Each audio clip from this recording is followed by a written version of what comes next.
I am the storyteller and I am here to help you today. I know you use this video to fall asleep, so before that, like the video and subscribe to the channel. Also, where are you from and what time are you watching? Now get comfortable and relax. I never thought a baby stroller could be the beginning of a nightmare.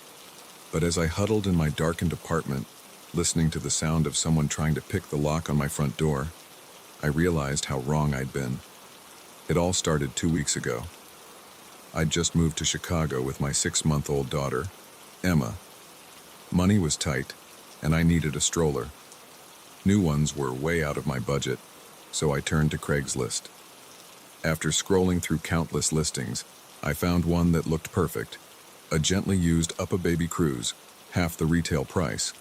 The seller, Susan, lived just a few neighborhoods over. I messaged her, and we arranged to meet at her apartment the next day. As I drove there, Emma cooing in her car seat, I felt a mix of excitement and nervousness. I'd never bought anything off Craigslist before, but surely it would be fine. It was just a stroller after all. Susan's apartment was in a part of town I wasn't familiar with. The buildings were older, paint peeling, with bars on the windows. I double-checked the address, took a deep breath, and knocked on the door. A woman in her mid-30s answered, smiling warmly. "You must be Anna," she said. "Come on in. I'm Susan." I hesitated for a moment, then stepped inside, holding Emma close. The apartment was cluttered but clean, toys scattered across the floor. A toddler peered at us from behind the couch. "That's my little one, Zoe," Susan said, gesturing to the child. "She just turned 3. They grow up so fast, don't they?" I nodded, relaxing a bit. "They really do. Emma here is already 6 months. I can hardly believe it." Susan led me to the living room where the stroller stood. It looked even better than in the photos, barely a scratch on it. As I examined it, Susan chatted about her kids, asked me questions about Emma. It felt normal, nice even. After a bit of small talk and a test run pushing the stroller around the apartment, I handed over the cash. Susan helped me carry it down to my car. "Drive safe," she said as I strapped Emma in. "There are some crazy drivers out there." I waved goodbye, feeling pleased with my purchase. It wasn't until I was halfway home that I realized how odd that last comment had been. How did she know which direction I was going? I shook off the thought. I was being paranoid. Susan was just being friendly, that's all. The next few days were uneventful. The stroller worked perfectly, and I started to forget about the slightly strange interaction with Susan. But then on day 4, I noticed something odd. I was walking Emma to the park when I saw a car parked across the street. It was a nondescript sedan, dark blue or black. What caught my attention was the driver. He seemed to be watching me. When I looked directly at him, he quickly turned away. I picked up my pace, heart beating a little faster. At the park, I kept glancing around, but the car was nowhere to be seen. I told myself I was imagining things, but the next day, I saw it again, same car, same spot. This time, when I looked, the driver didn't look away. He just stared, his expression unreadable behind dark sunglasses. I hurried back home, pushing the stroller faster than usual. Emma started to fuss, picking up on my anxiety. As soon as I got inside, I locked the door and called my best friend, Lisa. "Am I going crazy?" I asked after explaining the situation. "Maybe I'm just sleep-deprived and seeing things." Lisa's voice was concerned. "I don't think you're crazy, Anna. That definitely sounds creepy. Have you seen the car any other times?" I thought back. Now that you mention it, I think I might have. I didn't pay much attention before, but a chill ran down my spine. Oh God, Lisa, what if they've been following me this whole time? "Okay, let's not panic," Lisa said, though I could hear the worry in her voice. It could still be a coincidence, but just in case, maybe you should vary your routine for a few days. See if anything changes. I agreed. and we made plans for Lisa to come over that weekend. After hanging up, I went to check on Emma. She was sleeping peacefully in her crib, unaware of her mother's growing fear. The next day, instead of our usual morning walk, I drove to a coffee shop in a different neighborhood. As I sat by the window, sipping my latte and watching Emma babble in her stroller, I started to relax. Maybe I had been overreacting. Then I saw it. The car. It was parked across the street, half hidden behind a delivery truck. My hand started to shake, causing my coffee to slosh over the rim of the cup. I grabbed my phone, ready to call Lisa, or the police, or anyone. But as I looked back up, the car was pulling away. I caught a glimpse of the driver. It was a man, different from the one I'd seen before. That night, I barely slept. Every noise made me jump. Was that a car door closing outside? Footsteps on the stairs. I checked the locks a dozen times, pulled the curtains tight, and kept Emma's crib right next to my bed. In the morning, bleary-eyed and exhausted, I made a decision. I needed to know what was going on. I called in sick to work and asked my neighbor, Mrs. Chen, to watch Emma for a few hours. "Are you sure you're all right, dear?" Mrs. Chen asked as I handed Emma over. "You look terrible." I forced a smile. "Just a little under the weather. I'm going to see the doctor." Instead, I drove to Susan's apartment.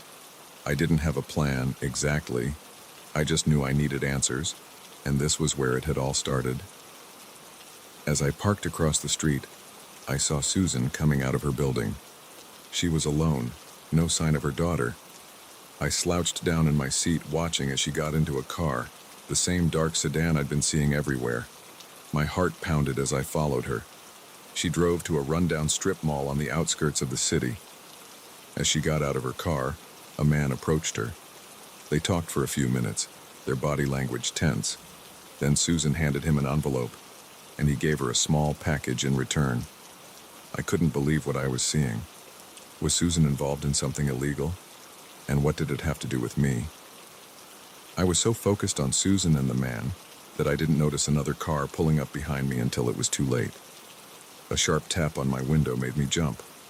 A man with a hard face and cold eyes gestured for me to roll down the window. My hands shaking, I complied. "Is there a problem, officer?" I asked, though I was pretty sure he wasn't a cop. "Get out of the car," he said, his voice low and threatening. I considered making a run for it. But where would I go? Slowly, I opened the door and stepped out. The man grabbed my arm, his grip painfully tight. "You just couldn't leave well enough alone, could you?" he growled. "You had to go poking around." He started dragging me toward Susan's car. She was watching, her face a mask of guilt and fear. "Please," I begged. "I don't know what's going on. I have a baby at home. Please, just let me go." The man's grip tightened. "Shut up. You're coming with us." Suddenly, the sound of sirens filled the air. Police cars swarmed into the parking lot, officers jumping out with guns drawn. "Police! Freeze!" Everything happened so fast after that. The man tried to run but was tackled by an officer. Susan burst into tears, falling to her knees with her hands up. I stood there, shaking, as an officer approached me. "Are you Anna Thompson?" he asked. When I nodded, he continued, "We've been investigating this group for months. Your friend Lisa called us when you didn't return her calls. She was worried." I let out a sob of relief. Lisa, my wonderful, paranoid, life-saving best friend. Over the next few hours, I learned the truth. Susan was part of a criminal ring that used Craigslist to find targets for burglary and identity theft. The stroller had been bugged with a GPS tracker. They'd been following me, learning my routine, planning to rob me. As I sat in the police station, giving my statement, all I could think about was Emma, my beautiful, innocent daughter, who had unknowingly been in danger this whole time. When I finally got home, I hugged Emma so tight she started to squirm. Mrs. Chen hovered anxiously, full of questions I wasn't ready to answer. That night, as Emma slept peacefully in her crib, I sat by the window, jumping at every sound. The police had assured me it was over, that everyone involved had been arrested. But I couldn't shake the feeling of being watched. I looked at the stroller, still sitting in the corner of the room. Tomorrow, I would get rid of it, buy a new one, even if I had to max out my credit card. But for now, in the quiet of the night, I allowed myself to cry, for the fear I'd felt, for the trust I'd lost, and for the realization that sometimes the most ordinary things can lead us into extraordinary danger. As I wiped my eyes, I made a promise to myself and to Emma. I would be more careful, yes, but I wouldn't let fear rule our lives. We had survived, and we would be stronger for it. But I was never, ever buying anything off Craigslist again. I never thought I'd find hell in paradise. But as I crouched in the darkness, listening to the voices of killers, I realized how quickly heaven could turn into a nightmare. It was supposed to be a simple hiking trip, a chance to clear my head after a messy breakup and the stress of city life. I'd always loved the outdoors, the peace and quiet of nature. So when I found a trail in a remote part of the Rockies, it seemed perfect. 3 days of solitude, just me and the wilderness. The first day was everything I'd hoped for. The air was crisp and clean, the views breathtaking. I hiked until my legs ached, setting up camp as the sun began to set. As I sat by my small fire, watching the stars appear one by one, I felt a sense of calm I hadn't experienced in years. It was on the second day that everything changed. I'd been hiking for hours, the trail becoming less defined as I ventured deeper into the wilderness. The trees seemed to grow thicker, the underbrush more dense. I was considering turning back when I saw it, a small clearing ahead, and in it, what looked like an old cabin. Curiosity got the better of me. I approached cautiously, my footsteps muffled by the thick carpet of pine needles. The cabin was weather-beaten, its wood gray with age. But as I got closer, I noticed something odd. The padlock on the door looked new, shiny against the weathered wood. I told myself I should leave, continue on my hike, but something held me there. Maybe it was the mystery of it, or maybe just the need for some form of human connection after a day and a half alone in the woods. I circled the cabin, peering in through grimy windows. The interior was dark, but I could make out shapes of furniture, a table, some chairs. It looked lived in, not abandoned as I'd first thought. As the sun began to set, I decided to make camp nearby. I told myself it was just to rest, but deep down, I knew I was hoping to catch a glimpse of whoever used this isolated cabin. I set up my tent a little ways off, hidden in a thick stand of trees. As darkness fell, I doused my fire and settled in for the night, my ears straining for any sound. Hours passed. I was on the edge of sleep when I heard it, the low rumble of an engine. My eyes snapped open, suddenly wide awake. The sound grew louder, and then I saw headlights cutting through the trees. Heart pounding, I unzipped my tent just enough to peer out. A large pickup truck pulled into the clearing, its headlights illuminating the cabin. 3 men got out, their voices low but carrying in the still night air. "Did anyone follow you?" one asked, his tone sharp. "Nah, we're clear," another replied. "Let's get this stuff inside quick." I watched, barely breathing, as they unloaded several large duffel bags from the truck. They moved with a sense of urgency, glancing around nervously as they worked. As they opened the cabin door, light spilled out, and I caught a glimpse of what was inside one of the bags. My blood ran cold. Guns, a lot of them. I eased back into my tent, my mind racing. What had I stumbled upon? Gun runners? Drug dealers? Whatever it was, I knew I was in way over my head. I needed to leave, to get as far away from here as possible, but I was trapped. My car was miles away, and in the darkness and with these men around, trying to hike out would be suicide. So I waited, every muscle tense, listening to the muffled voices from the cabin. Occasionally, I heard laughter, the clink of bottles. They were drinking, which somehow made it all even more terrifying. I must have dozed off at some point because the next thing I knew, sunlight was filtering through my tent. The clearing was quiet. Cautiously, I peeked out. The truck was gone. This was my chance. I started packing up my gear as quickly and quietly as I could. Just as I was about to leave, I heard voices again, but these were different, loud, angry. "I'm telling you, someone's been here," a voice shouted. "Look at these tracks." My heart stopped. In my haste to leave, I'd been careless. They'd seen signs of my camp.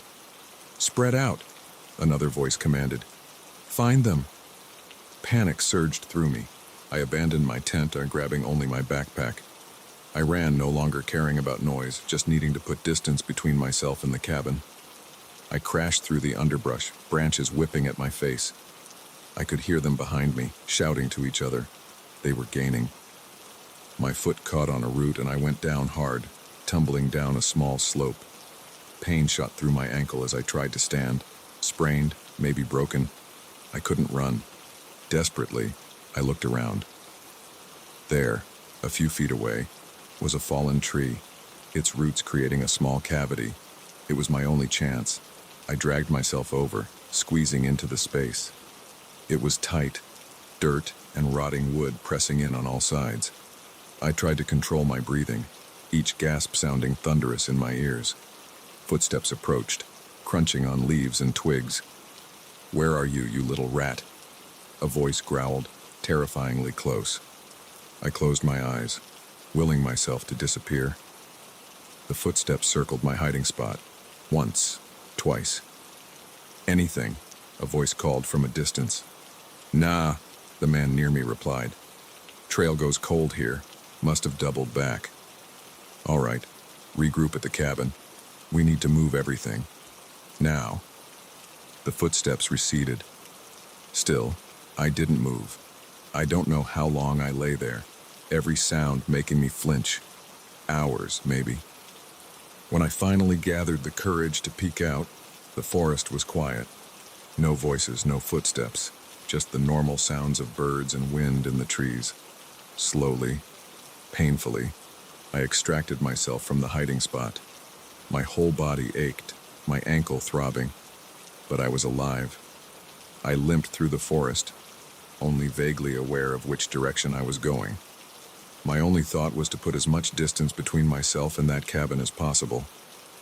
As the day wore on, my pace slowed.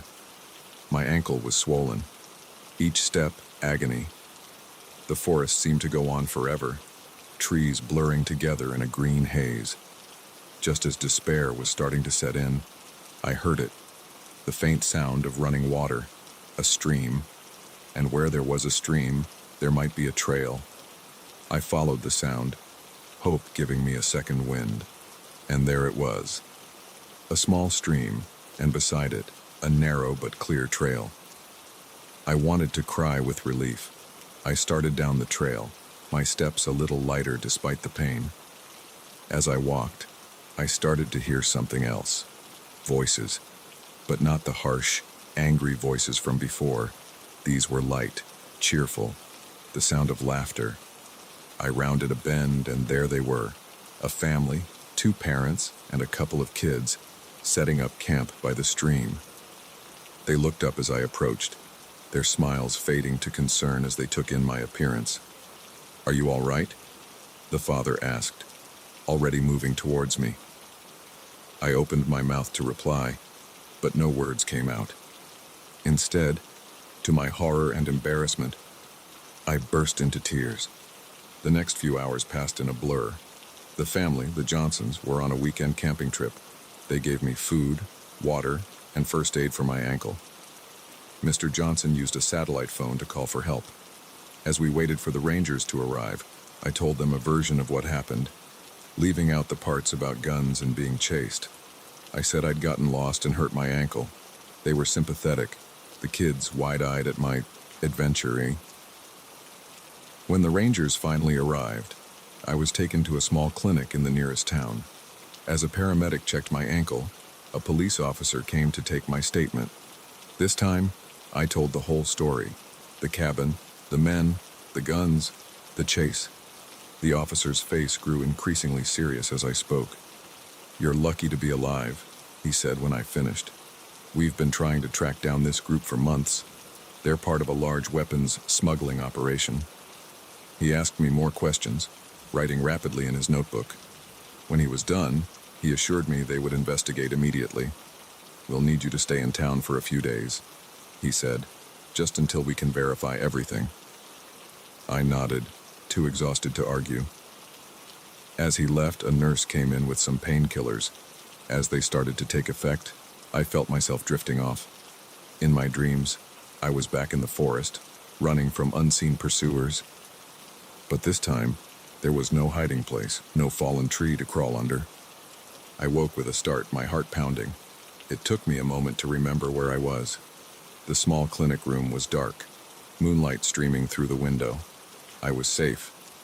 But as I lay there, listening to the quiet beep of machines and the soft footsteps of nurses in the hallway, I knew something had changed. The forest, once a place of peace and refuge, now held a darker meaning. I thought about the hike I'd planned, the solitude I'd craved. It seemed naive now, almost laughable. In seeking to escape the complexities of city life, I'd stumbled into a nightmare far worse than anything I'd left behind. As I drifted back to sleep, one thought kept circling in my mind. Sometimes, the real dangers aren't in the world we're trying to escape, but in the one we're running towards. And paradise, I'd learned, can hide the darkest secrets of all.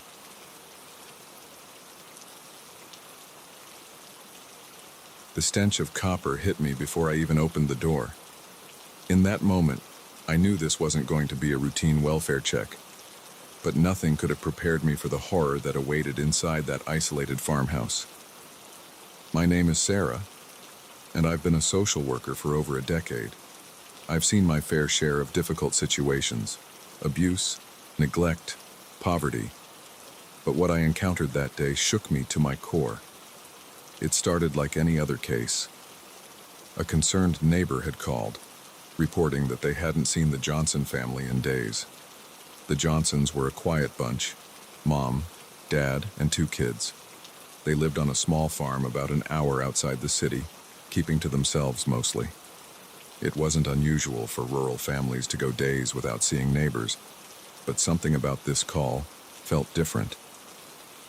As I drove down the long, dusty road leading to the farmhouse, an uneasy feeling settled in my stomach.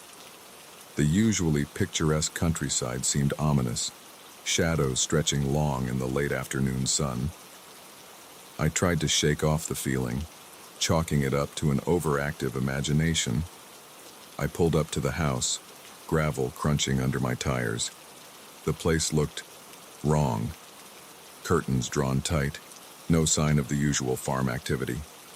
The old pickup truck that was always parked out front was missing. Taking a deep breath, I stepped out of my car. The air was thick and still, not even a breeze to rustle the overgrown grass. As I approached the porch, I noticed scratch marks on the front door, deep gouges in the wood, as if someone, or something, had been desperately trying to get in or out. I knocked, the sound echoing ominously. "Hello, Mr. and Mrs. Johnson. It's Sarah from Social Services. Just here for a check-in." No response. I knocked again, louder this time. Still nothing. Protocol dictated that I should leave if no one answered, but something kept me there. Call it intuition or foolishness, but I couldn't shake the feeling that something was terribly wrong. I tried the door handle. To my surprise, it turned easily. As the door swung open, that coppery smell hit me full force. I gagged, my hand flying to my mouth. "Hello?" I called out again, my voice shaky. "Is anyone home?" Silence greeted me, broken only by the creak of floorboards under my feet as I stepped inside. The interior of the house was dark, curtains drawn against the fading daylight. As my eyes adjusted, I saw signs of a struggle. A lamp lay shattered on the floor, a chair overturned. And then I saw the blood. It was everywhere, splattered across the walls, pooled on the hardwood floor. My heart raced, every instinct screaming at me to run. But I couldn't. If there was any chance someone was still alive, I had to find them. I moved deeper into the house, my shoes sticking slightly to the tacky floor. The living room was a disaster. Furniture overturned, picture frames smashed. Whatever had happened here, it had been violent. As I approached the kitchen, I heard a sound that made my blood run cold. A soft whimper, barely audible. It was coming from upstairs. "Hello?" I called out, louder now. "Is someone there? I'm here to help." Another whimper, slightly louder this time, definitely human. I made my way to the stairs, my hand shaking as I gripped the banister.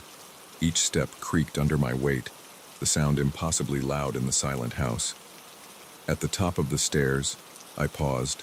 The blood trail continued, leading down the hallway to a closed door at the end. The whimpering was clearer now, punctuated by soft sobs. I approached the door slowly, my heart pounding so hard I could feel it in my throat. "I'm coming in," I announced, my voice barely above a whisper. I turned the handle and pushed the door open. The room was dark, but I could make out a small figure huddled in the corner. As my eyes adjusted, I saw it was a child, a little girl, no more than 6 or 7. "Hey there," I said softly, trying to keep my voice calm despite the terror coursing through me. "My name's Sarah. I'm here to help. Are you hurt?" The girl looked up, her eyes wide with fear. She was covered in blood, her blonde hair matted with it. But as I looked closer, I realized with relief that she didn't appear to be injured. The blood wasn't hers. I took a step towards her, and she flinched. "It's okay," I soothed. "I'm not going to hurt you. Can you tell me your name?" "Lucy," she stammered. "My name is Lucy." "Hi, Lucy," I said, kneeling down to her level. "Can you tell me what happened? Where are your parents?"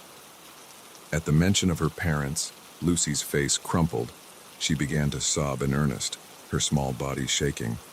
I moved closer, fighting every instinct that was telling me to grab the child and run. "It's okay, sweetie. You're safe now. Can you tell me where your parents are?" Lucy pointed a trembling finger towards the closet. My gaze followed, and I noticed for the first time that the closet door was slightly ajar. A dark liquid was seeping out from under it, spreading across the carpet. My stomach lurched. I knew what I would find, but I had to be sure. "Lucy," I said, my voice as steady as I could make it. "I need you to close your eyes for me, okay? And keep them closed until I say it's all right to open them. Can you do that for me?" She nodded, squeezing her eyes shut tight. I stood up on shaky legs and approached the closet. The smell was overwhelming now. I reached for the door handle, took a deep breath, and pulled it open. What I saw will haunt me for the rest of my days. Mr. and Mrs. Johnson were there, or what was left of them. Their bodies were mutilated beyond recognition, and there, huddled between them, was a little boy, Lucy's brother. His eyes were open, staring blankly. He'd been dead for days. I staggered back, bile rising in my throat. I managed to close the door before I lost the contents of my stomach on the bedroom floor. As I wiped my mouth, my mind raced. What could have done this? It looked like an animal attack, but no animal I knew of could have caused this level of devastation. And how had Lucy survived? I turned back to the little girl, still huddled in the corner with her eyes squeezed shut. I needed to get her out of here, now. "Lucy," I said, my voice hoarse. "You can open your eyes now. We're going to leave, okay? I'm going to take you somewhere safe." She nodded, her eyes fluttering open. I held out my hand, and after a moment's hesitation, she took it. As we made our way downstairs, I pulled out my phone to call the police. No signal. Of course. We stepped outside, the fresh air a blessed relief from the horror inside. I led Lucy to my car, helping her into the back seat. As I closed the door, I heard something that made my heart stop. A low, guttural growl. I turned slowly, my eyes scanning the overgrown field beside the house. There, at the edge of the tall grass, I saw movement. Something large, moving on all fours, In the fading light, I caught a glimpse of matted fur, of long, sharp claws, and eyes, glowing in the twilight, fixed directly on me. I didn't think, I didn't breathe, I just moved. I yanked open the driver's door, threw myself inside, and turned the key. The engine roared to life just as the creature burst from the grass, charging towards us. I slammed the car into reverse, tires spinning in the gravel. In the rearview mirror, I saw it gaining on us, impossibly fast. Its jaws were open, revealing rows of razor-sharp teeth. We hit the road and I shifted into drive, flooring the accelerator. The creature was right behind us, so close I could hear its claws scraping against the trunk. "Hold on, Lucy," I shouted, swerving to try and shake it off. For miles, it chased us. Every time I thought we'd lost it, I'd catch a glimpse of it in the mirror, tireless, relentless.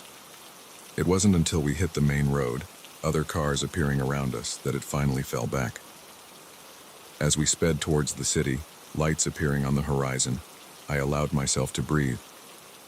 Lucy was curled up in the back seat, silent. I glanced back at her, this tiny survivor of unimaginable horror. "It's okay," I said, trying to convince myself as much as her. "We're safe now."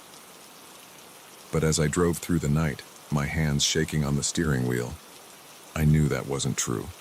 We had escaped, yes, but safety, that was an illusion that had been shattered forever. Whatever that thing was, it was still out there. And as the adrenaline faded and the reality of what I'd seen began to sink in, I realized that my life, and Lucy's, would never be the same. The quiet countryside I'd driven through just hours ago now seemed full of shadows, of hidden dangers, and I knew that from this night forward, every darkness would hold the potential for terror, every silence the promise of that bone-chilling growl. As we drove into the city, the familiar skyline offering little comfort, I made a silent vow. I would protect Lucy. I would find out what happened to her family. And somehow, someday, I would make sense of the nightmare we'd lived through. But deep down, I knew. Some horrors can't be explained. Some terrors don't end when the sun rises. And sometimes, the monsters that hide in the shadows are all too real.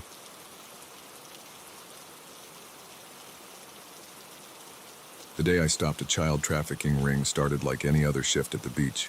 But by sunset, I'd stared evil in the face and realized that monsters don't always hide in the shadows. Sometimes they walk among us in broad daylight. My name's Mike, and I've been a lifeguard at Sunset Beach for 5 summers now. It's usually a pretty sweet gig, sun, sand, and the occasional heroic rescue to impress the ladies. But nothing in my training prepared me for what happened that scorching July afternoon. The day began normally enough. I climbed up to my perch on the lifeguard tower, slathered on sunscreen, and surveyed my domain. The beach was already packed. Families staking out spots with colorful umbrellas and coolers. Kids shrieked with laughter as they splashed in the shallows, while teenagers showed off on surfboards further out. Around midday, I noticed a group of men arrive. There were 4 of them, all in their late 30s or early 40s. Something about them seemed off from the get-go. They were dressed too nicely for the beach, button-up shirts and pressed khakis instead of swim trunks and tank tops. And unlike everyone else soaking up the sun, they huddled together in the shade of a large umbrella. At first, I tried to brush off my unease. Maybe they were just some businessmen on lunch break, enjoying the view. But as the afternoon wore on, their behavior grew increasingly suspicious. They never went near the water or even took off their shoes. Instead, they sat rigid in their chairs, eyes constantly scanning the beach. Every so often, one would mutter something to the others, who'd nod gravely in response. But what really set off alarm bells was the way they watched the children. Their gazes followed kids as they ran past, lingering a bit too long. One man had a camera and seemed to be taking an awful lot of photos in the direction of the playground. Another kept checking his watch and muttering about on the schedule. A chill ran down my spine despite the sweltering heat. I'd seen my fair share of creeps on the beach before, but this felt different, more organized, more sinister. I radioed my supervisor, Jake Starm, and shared my concerns. "Keep an eye on them," he advised, "but don't engage unless you see them actually do something. We can't accuse people without proof." I nodded, but my gut twisted with unease. What if waiting for proof meant a child disappeared? As the afternoon progressed, the men's behavior grew bolder. They split up, each taking a different section of the beach. It was like they were creating a perimeter. One positioned himself near the snack bar, another by the restrooms, while the other two lingered near the main entrances. My heart raced as I realized what they were doing. They were cutting off escape routes. I scanned the beach frantically, looking for any kids who might be in immediate danger. That's when I spotted her, a little girl, maybe 6 or 7, building a sandcastle near the water's edge. She was just out of her mother's line of sight, who was distracted chatting with a friend. And one of the men was walking straight toward her. Time seemed to slow down. I saw his lips move as he knelt beside her, pointing out toward the water as if showing her something. The girl smiled, nodding eagerly. He held out his hand. I didn't think. I just moved. I leaped down from my tower and sprinted across the sand, my whistle between my teeth. I blew it hard as I ran, the shrill sound cutting through the beach noise. "Hey!" I shouted as I neared them. "Step away from the child." The man's head snapped up, his eyes widening in surprise, then narrowing in anger. He dropped the girl's hand and bolted. I wanted to chase him, but the girl's safety came first. I skidded to a stop beside her as her mother came running over, alerted by my whistle. "What's going on?" she demanded, scooping up her daughter. "Ma'am, I need you to stay with your child and alert a staff member if you see that man again," I said, trying to keep my voice steady. "He may have been trying to abduct her." The color drained from her face as she clutched her daughter tighter. I didn't wait for a response, already scanning the beach for the other suspects. They were on the move, clearly realizing their cover was blown. I saw one making a beeline for the parking lot, and, while another was quickly packing up their belongings, I grabbed my radio. "Jake, it's Mike. Those men I told you about, they just tried to lure a child away. I think we're dealing with traffickers. We need to lock down the beach now." Jake's response was immediate. "Copy that. I'm calling the police. Don't approach them alone, Mike. These guys could be dangerous." But I was already running toward the parking lot, determination overriding caution. I couldn't let them get away. Not when children's lives were at stake. I reached the lot just as one of the men was climbing into a dark SUV. Without thinking, I grabbed a beach umbrella from a nearby stand and hurled it like a javelin. It crashed through the SUV's back window, startling the man enough that he stalled the engine. I used those precious seconds to close the distance, yanking open the driver's side door. "Out of the car!" I yelled, grabbing his arm. He swung at me, his fist connecting with my jaw. Stars exploded in my vision, but adrenaline kept me upright. I tackled him, both of us tumbling onto the asphalt. We grappled there in the parking lot, trading blows. He was stronger than I expected, but I had youth and righteous anger on my side. I managed to pin him down just as sirens wailed in the distance. "It's over," I panted, tasting blood. "The cops are coming. You're done." His eyes blazed with hatred. "You have no idea what you've done," he spat. The police arrived moments later, quickly taking control of the situation. As they cuffed the man I'd subdued, I saw 2 of his compatriots being led away in handcuffs as well. The 4th, unfortunately, had managed to escape in the chaos. The next few hours passed in a blur of questioning and statements. The police praised my quick thinking but admonished me for putting myself in danger. I barely heard them, my mind reeling as the full impact of what had almost happened sank in. These men had been methodically planning to snatch children from right under our noses. How long had they been operating? How many kids had they already taken from other beaches, other towns? As the sun began to set, casting long shadows across the now empty beach, a detective pulled me aside. "You did good work today, son," he said gravely. "We've been trying to crack this trafficking ring for months. Thanks to you, we've finally got some solid leads." I nodded, a lump forming in my throat. "Those kids," I managed to ask, "will they be okay?" The detective's expression softened. "The ones here today? Yes, thanks to you. But there are others out there who still need saving. This is bigger than just one beach, I'm afraid." His words hit me like a punch to the gut. I looked out over the darkening water, thinking of all the children who might be out there, scared and alone. And I made a decision. "How can I help?" I asked, turning back to the detective. "I want to do more." He studied me for a moment, then nodded. "We could use someone with your instincts and dedication. It won't be easy, and it's sure as hell not as glamorous as being a lifeguard. But if you're serious, come down to the station tomorrow. We'll talk." That night, as I lay in bed replaying the day's events, I knew my life had changed irrevocably. The beach I'd loved, the job I'd enjoyed, they suddenly seemed trivial in the face of the darkness I'd glimpsed. I thought of that little girl, of how close she'd come to being snatched away from everything she knew and loved. And I thought of all the other children out there who might not be as lucky. Sleep eluded me as I wrestled with the weight of my new knowledge.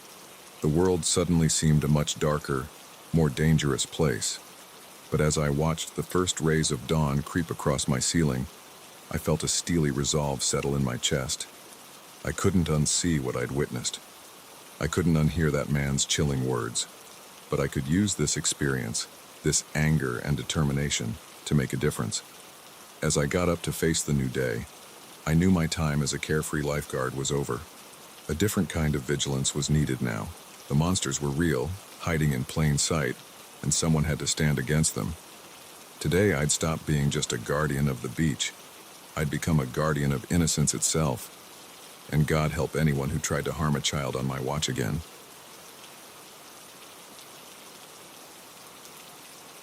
I never thought a dusty old box would be the key to unlocking a world of danger and intrigue.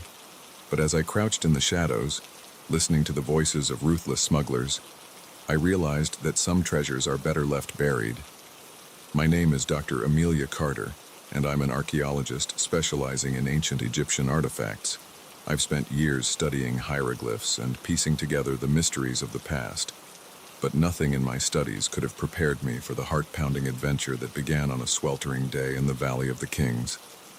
It was my third season, working on a dig site near Luxor. The heat was oppressive, the sun beating down mercilessly as my team and I carefully excavated a promising area. We'd been at it for weeks, unearthing pottery shards and the occasional bit of jewelry, but nothing extraordinary. That all changed when my trowel hit something solid. "Hey, guys," I called out, excitement bubbling in my voice. "I think I've found something." My colleagues gathered around as I carefully brushed away the sand. Slowly, the object began to take shape, a small wooden box, intricately carved with symbols I didn't recognize. Dr. Carter, my assistant, Tom, whispered in awe, "This doesn't look like anything we've seen before." He was right. The box didn't fit with the time period we were excavating. It was older, much older, and far better preserved than it should have been. With trembling hands, I lifted the box from its resting place. It was surprisingly heavy for its size, and I could hear something shifting inside. "Let's get this back to the lab," I said, cradling the box like a newborn. "We need to document everything before we open it." Back at our makeshift lab, we carefully photographed and measured the box. The hieroglyphs were unlike any I'd seen before, a mixture of known symbols and completely foreign ones. It was maddening. I could almost understand it, but crucial pieces were missing. As the sun set, casting long shadows across the desert, we finally prepared to open the box. My heart raced as I carefully lifted the lid. Inside, nestled on a bed of what looked like silk, were several small artifacts.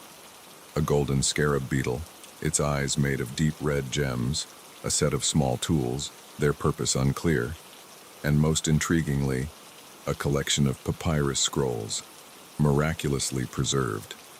This is incredible, I breathed, carefully unrolling one of the scrolls. The writing was crisp and clear, as if it had been penned yesterday instead of thousands of years ago. This could change everything we know about ancient Egyptian culture. We worked late into the night, cataloging and photographing each item. It wasn't until the early hours of the morning that I finally collapsed into my cot, my mind whirling with the possibilities this discovery presented. The next few days were a blur of excitement and research. We kept the find under wraps, not wanting to alert the media until we had a better understanding of what we were dealing with.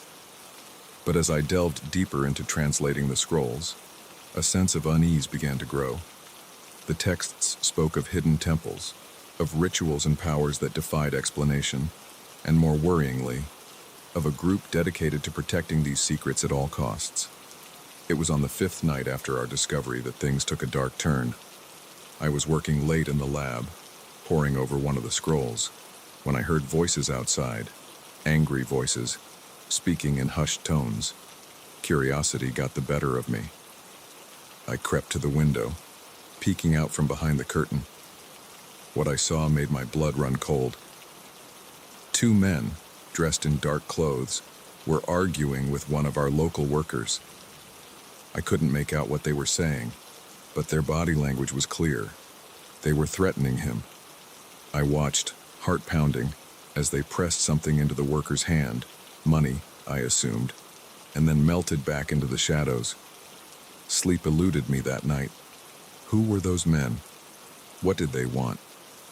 A part of me hoped it was unrelated to our discovery, but deep down, I knew better. The next morning, I pulled Tom aside. "We need to be careful," I told him, recounting what I'd seen. I think someone might be after the artifacts." Tom's face paled. "What do we do? Should we tell the authorities?" I shook my head. "Not yet. We don't know who we can trust. For now, let's just keep everything under tight security. Don't let anyone near the artifacts unless I'm present." But despite our precautions, the atmosphere at the dig site changed. I felt eyes on me constantly. Whispered conversations would stop abruptly when I approached. And then, items started to go missing. Small things at first. A notebook here, a tool there. But it was enough to set me on edge. It all came to a head a week later. I was working late again, trying to decipher a particularly tricky passage in one of the scrolls. The lab was quiet, everyone else having retired for the night. A noise outside made me jump. Footsteps, trying to be quiet but failing in the stillness of the night. I quickly turned off my lamp and ducked behind a large crate, my heart thundering in my chest. The door creaked open. 2 figures slipped inside, their faces obscured by the darkness. They moved with purpose, heading straight for the safe where we kept the artifacts. "Hurry up," one of them hissed. "We need to get this done before anyone notices." I watched in horror as they expertly cracked the safe, pulling out the box and its precious contents.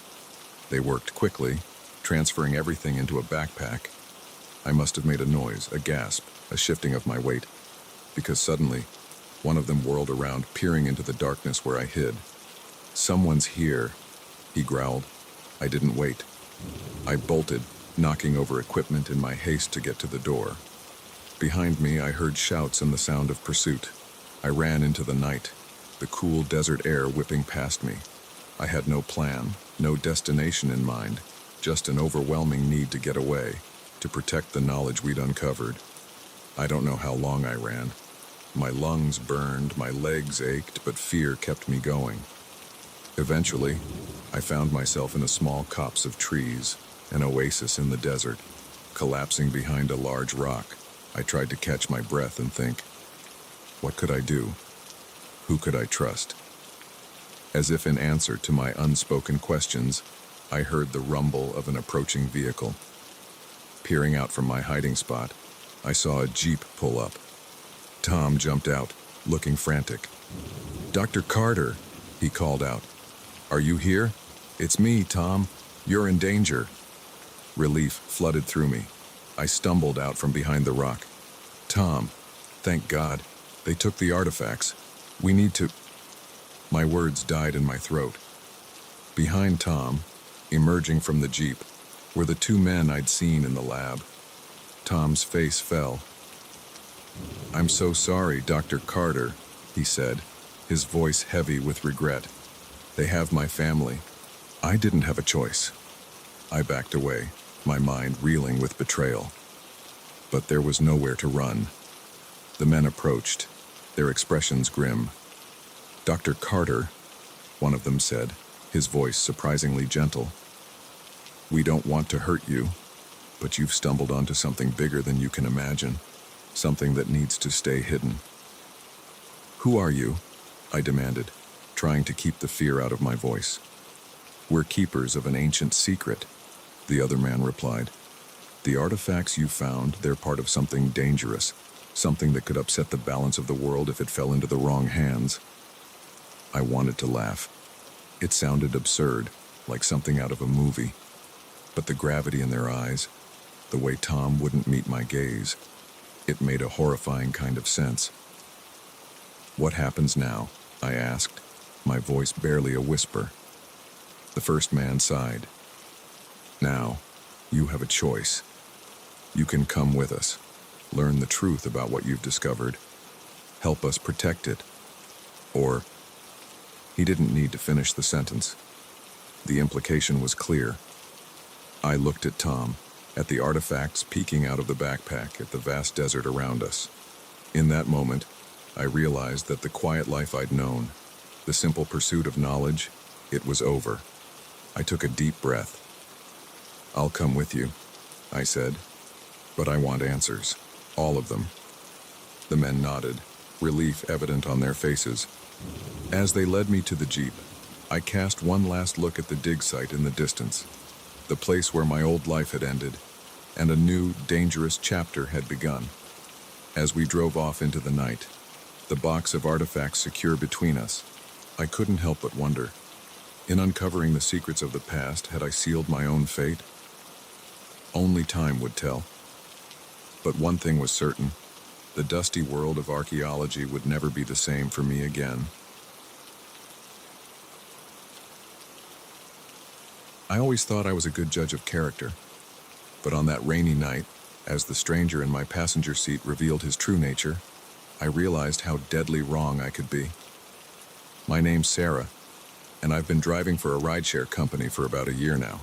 It's not glamorous, but it pays the bills and lets me meet all sorts of interesting people. At least, that's what I used to think before that fateful night.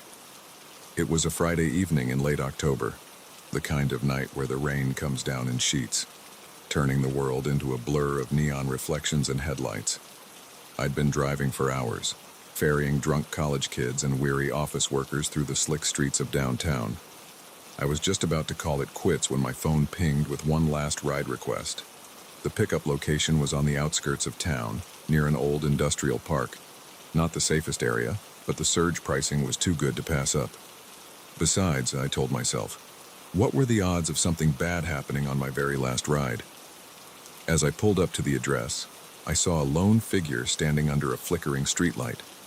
He was tall and lean, wearing a dark hoodie pulled low over his face. A small duffel bag was slung over his shoulder. I hesitated for a moment, my instincts screaming at me to drive away. But then I remembered all the times I'd been judged unfairly based on my appearance. Who was I to do the same to this guy? I unlocked the doors and he slid into the back seat, bringing with him the smell of rain and something else I couldn't quite place. "Thanks for stopping," he said, his voice low and gravelly. Not many people would pick up a guy like me in this part of town. I forced a smile, meeting his eyes in the rearview mirror.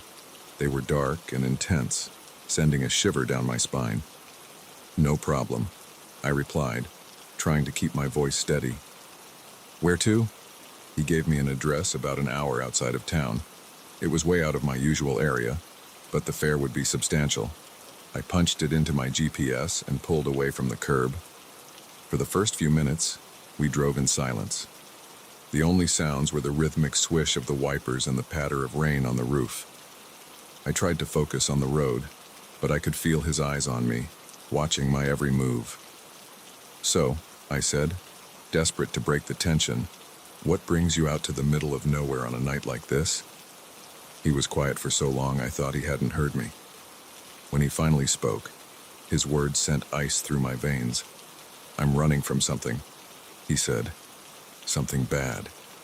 I gripped the steering wheel tighter, my knuckles turning white. "Oh," I managed to squeak out. "Like what?" He leaned forward, his breath hot on my ear. "The police," he whispered. "I've done something terrible, and they're after me." My heart was pounding so hard I was sure he could hear it. I tried to keep my voice calm as I asked, What did you do?" He sat back, and I could hear the smile in his voice. "Why don't you pull over and I'll show you?" Every instinct I had was screaming at me to floor it, to get as far away from this man as possible. But we were on a deserted stretch of highway, trees looming on either side. There was nowhere to go. I don't think that's a good idea," I stammered. "Maybe I should just take you to your destination." His hand shot out, gripping my shoulder with surprising strength. "Pull over. Now." I did as he said, easing the car onto the muddy shoulder.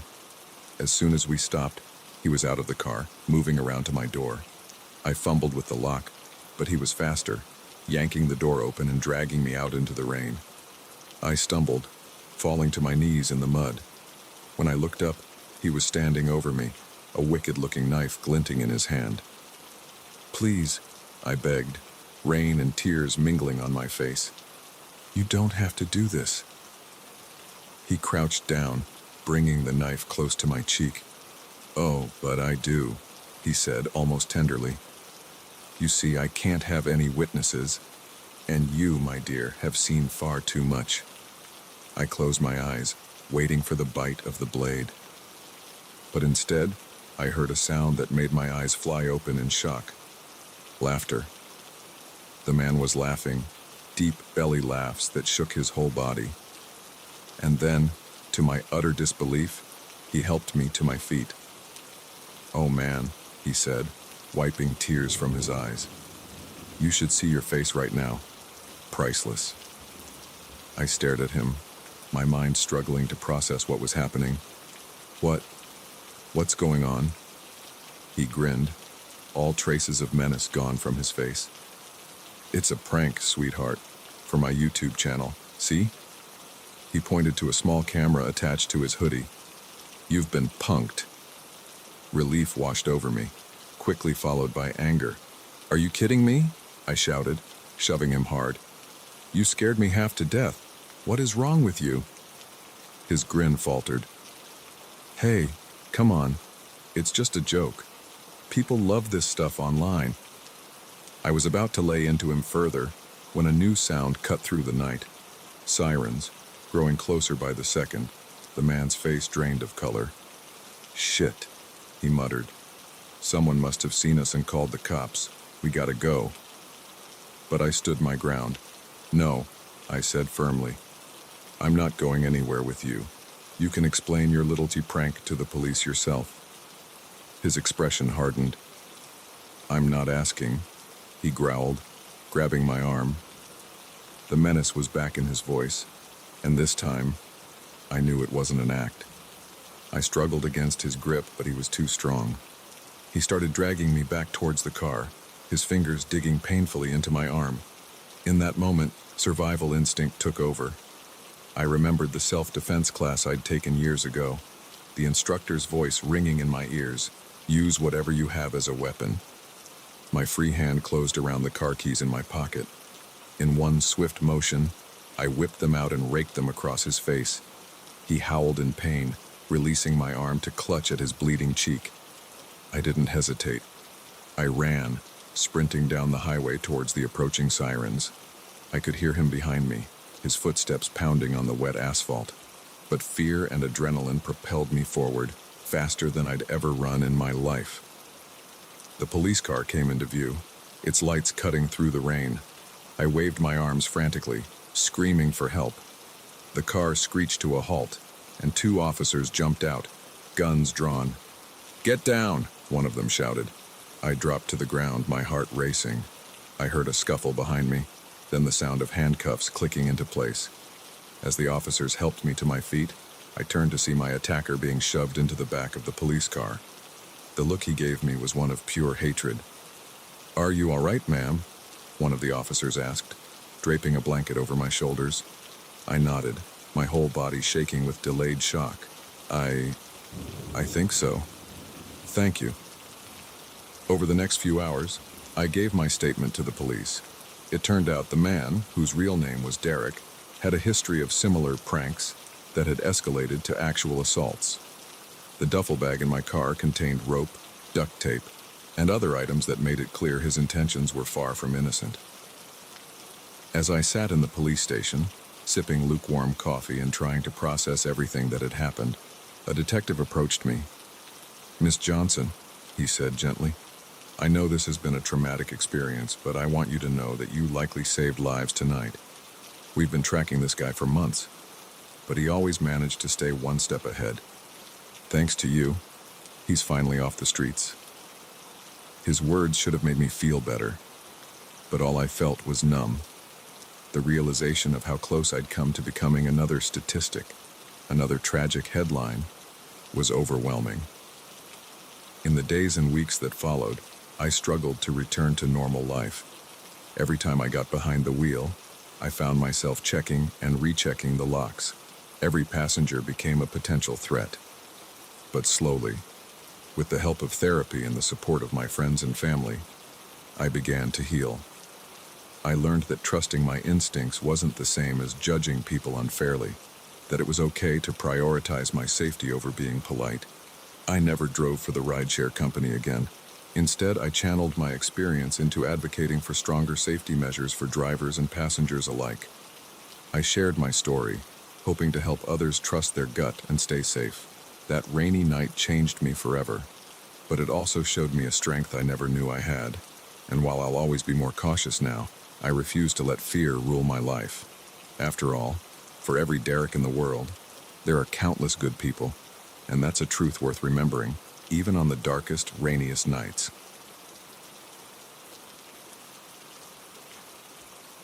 The night I discovered a criminal operation in the warehouse was the night I realized that sometimes the most dangerous secrets hide in the most mundane places. What started as a routine shift turned into a fight for survival that would change my life forever. My name's Jack, and I've been working night security at the Millennium Storage Warehouse for about 3 years now. It's not the most exciting job in the world, but it pays the bills and gives me plenty of time to work on my novel. At least, that's what I used to think before that fateful night. It was a Tuesday in late October, the kind of night where the wind howls around the corners of the building, and every shadow seems to move. I'd just started my shift, settling into the small security office with a thermos of coffee and my dog-eared notebook. The first few hours passed uneventfully. I made my rounds, checking the locks and peering down the long aisles of crates and boxes. The warehouse was huge, a maze of steel shelving units stretching up to the ceiling. Most of the time, I found the solitude peaceful. But tonight, something felt off. Maybe it was the way the wind was making the metal roof creak and groan. Or maybe it was just that my imagination was working overtime after spending the day writing a particularly tense chapter of my crime novel. Whatever it was, I couldn't shake the feeling that I wasn't alone. It was around 2 a.m. when I heard it. A faint sound, almost lost in the ambient noise of the building. But years of working nights had sharpened my hearing, and I knew it didn't belong. I muted the small TV in the security office and listened hard. There it was again. A metallic clinking sound, followed by muffled voices. It was coming from the north section of the warehouse, an area that was supposed to be empty. My heart started to race. This wasn't like the other times I'd investigated strange noises, only to find a raccoon had gotten in or a stack of boxes had fallen over. This was different. This was human. I reached for my radio to call for backup, but as I keyed the mic, I realized I was out of range. The north section was the farthest point from the security office, and the signal couldn't penetrate the maze of metal shelving. I had a choice to make. I could go back to the office and call the police, potentially letting whoever was in here get away, or I could investigate myself and gather evidence. Looking back, I know I should have called the cops, but in that moment, fueled by adrenaline and maybe a little too much confidence from writing about fictional heroics, I decided to check it out myself. I grabbed my flashlight and made my way towards the north section, moving as quietly as I could. The voices grew louder as I approached, and I could make out snatches of conversation. "Hurry up, we don't have all night," one voice hissed. "I'm going as fast as I can," another replied. "This stuff is heavy." I crept closer, my heart pounding so loud I was sure they'd hear it. As I rounded a corner, I saw them, 5 men, all dressed in dark clothing, loading crates onto a forklift. I recognized one of the crates. It had come in last week, marked as electronic components for a local tech company. But as I watched, one of the men pried it open, revealing rows of weapons inside. My blood ran cold. This wasn't just a simple burglary. This was something much bigger, much more dangerous. I must have gasped or made some small noise, because suddenly, one of the men looked up. Our eyes met, and for a split second, the world seemed to freeze. Then all hell broke loose. "We've got company," the man shouted, reaching for something at his waist. I didn't wait to see what it was. I turned and ran, my feet pounding on the concrete floor. Behind me, I could hear shouts and the sound of pursuit. I weaved through the aisles, trying to lose them in the labyrinth of shelves. But they knew the layout too well. Every turn I took, it seemed like one of them was there, cutting off my escape. I found myself cornered in a dead-end aisle, the sounds of footsteps closing in from both sides. Desperate, I looked around for anything I could use as a weapon or a hiding place. That's when I saw it. A small gap between 2 massive crates, just big enough for me to squeeze through. Without hesitation, I dove in, scraping my arms and legs on the rough wood. I held my breath as the men ran past my hiding spot, their flashlight beams sweeping the area. For a moment, I thought I was safe. But then I heard one of them say, "Check every nook and cranny." He couldn't have gone far. I knew it was only a matter of time before they found me. I needed a plan, and fast. As quietly as I could, I fished my cell phone out of my pocket. No signal. Of course. I was about to give up hope when I remembered the emergency call feature. Even without a signal, I might be able to reach 911. With shaking fingers, I dialed the number and pressed the phone to my ear. The seconds it took to connect felt like an eternity. 911, what's your emergency? The operator's voice was the most beautiful sound I'd ever heard. In a whisper, I quickly explained the situation. I'm at Millennium Storage Warehouse. There are armed men here, smuggling weapons. I'm hiding, but they're looking for me. Please hurry. Sir, stay calm. We're dispatching units to your location now. Can you stay on the line? Before I could answer, a hand grabbed my ankle and yanked me out of my hiding spot. My phone clattered to the ground, the operator's voice still faintly audible. I found myself face to face with one of the men, his eyes cold and angry behind a ski mask. "Thought you could hide from us, rent-a-cop," he sneered. I was hauled to my feet and dragged back to where the others were waiting. My arms were roughly tied behind my back, and I was shoved to my knees. "What do we do with him?" one of the men asked. The leader, a tall man with a scar running down his cheek, looked at me thoughtfully. "We can't leave any witnesses," he said finally. "Take care of him, then we'll finish loading and get out of here." My heart sank. This was it. I was going to die here, in this warehouse, all because I'd been too curious and too stupid to call for backup right away. As one of the men raised a gun, I closed my eyes, bracing for the end. But instead of a gunshot, I heard the most welcome sound in the world, police sirens, growing louder by the second. The warehouse erupted into chaos. The men scattered, dropping their weapons and running for the exits. I heard shouts of, "Police! Freeze!" and the sound of footsteps thundering all around me. When I opened my eyes, I was surrounded by officers. One of them was cutting the ties on my wrists, asking if I was okay. The next few hours passed in a blur of questions and statements. The police had caught most of the men, though a couple had managed to escape. They uncovered a massive weapons smuggling operation, one that had been running right under my nose for months. As the sun began to rise, casting long shadows through the warehouse windows, a detective approached me. "Mr. Thompson," he said, "I want you to know that your actions tonight have probably saved countless lives.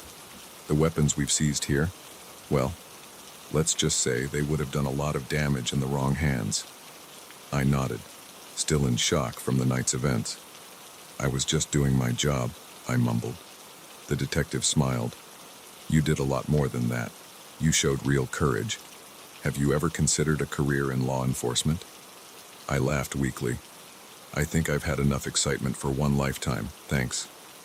But as I watched the police continue to process the scene, I felt something shift inside me. The fear and adrenaline were fading, replaced by a sense of purpose I'd never felt before. I realized that my nights of quiet security shifts and writing fiction were over. I'd glimpsed a world of real danger and real heroism, and I couldn't go back to pretending. In the weeks that followed, I found myself thinking more and more about the detective's words. Maybe I did have what it took to make a difference in the real world, not just on the pages of my novel. 6 months later, I enrolled in the police academy. It wasn't an easy decision, and the training was brutal. But every time I doubted myself, I remembered that night in the warehouse. I remembered the courage I'd found when it mattered most. Now, as I patrol the streets in my police cruiser, I sometimes think back to my old job at the warehouse. I think about how one ordinary night changed the course of my life forever, and I realize that sometimes the greatest adventures and the greatest dangers are hiding in the most unexpected places. All it takes is the courage to investigate that strange noise in the night, and the wisdom to know when to call for backup.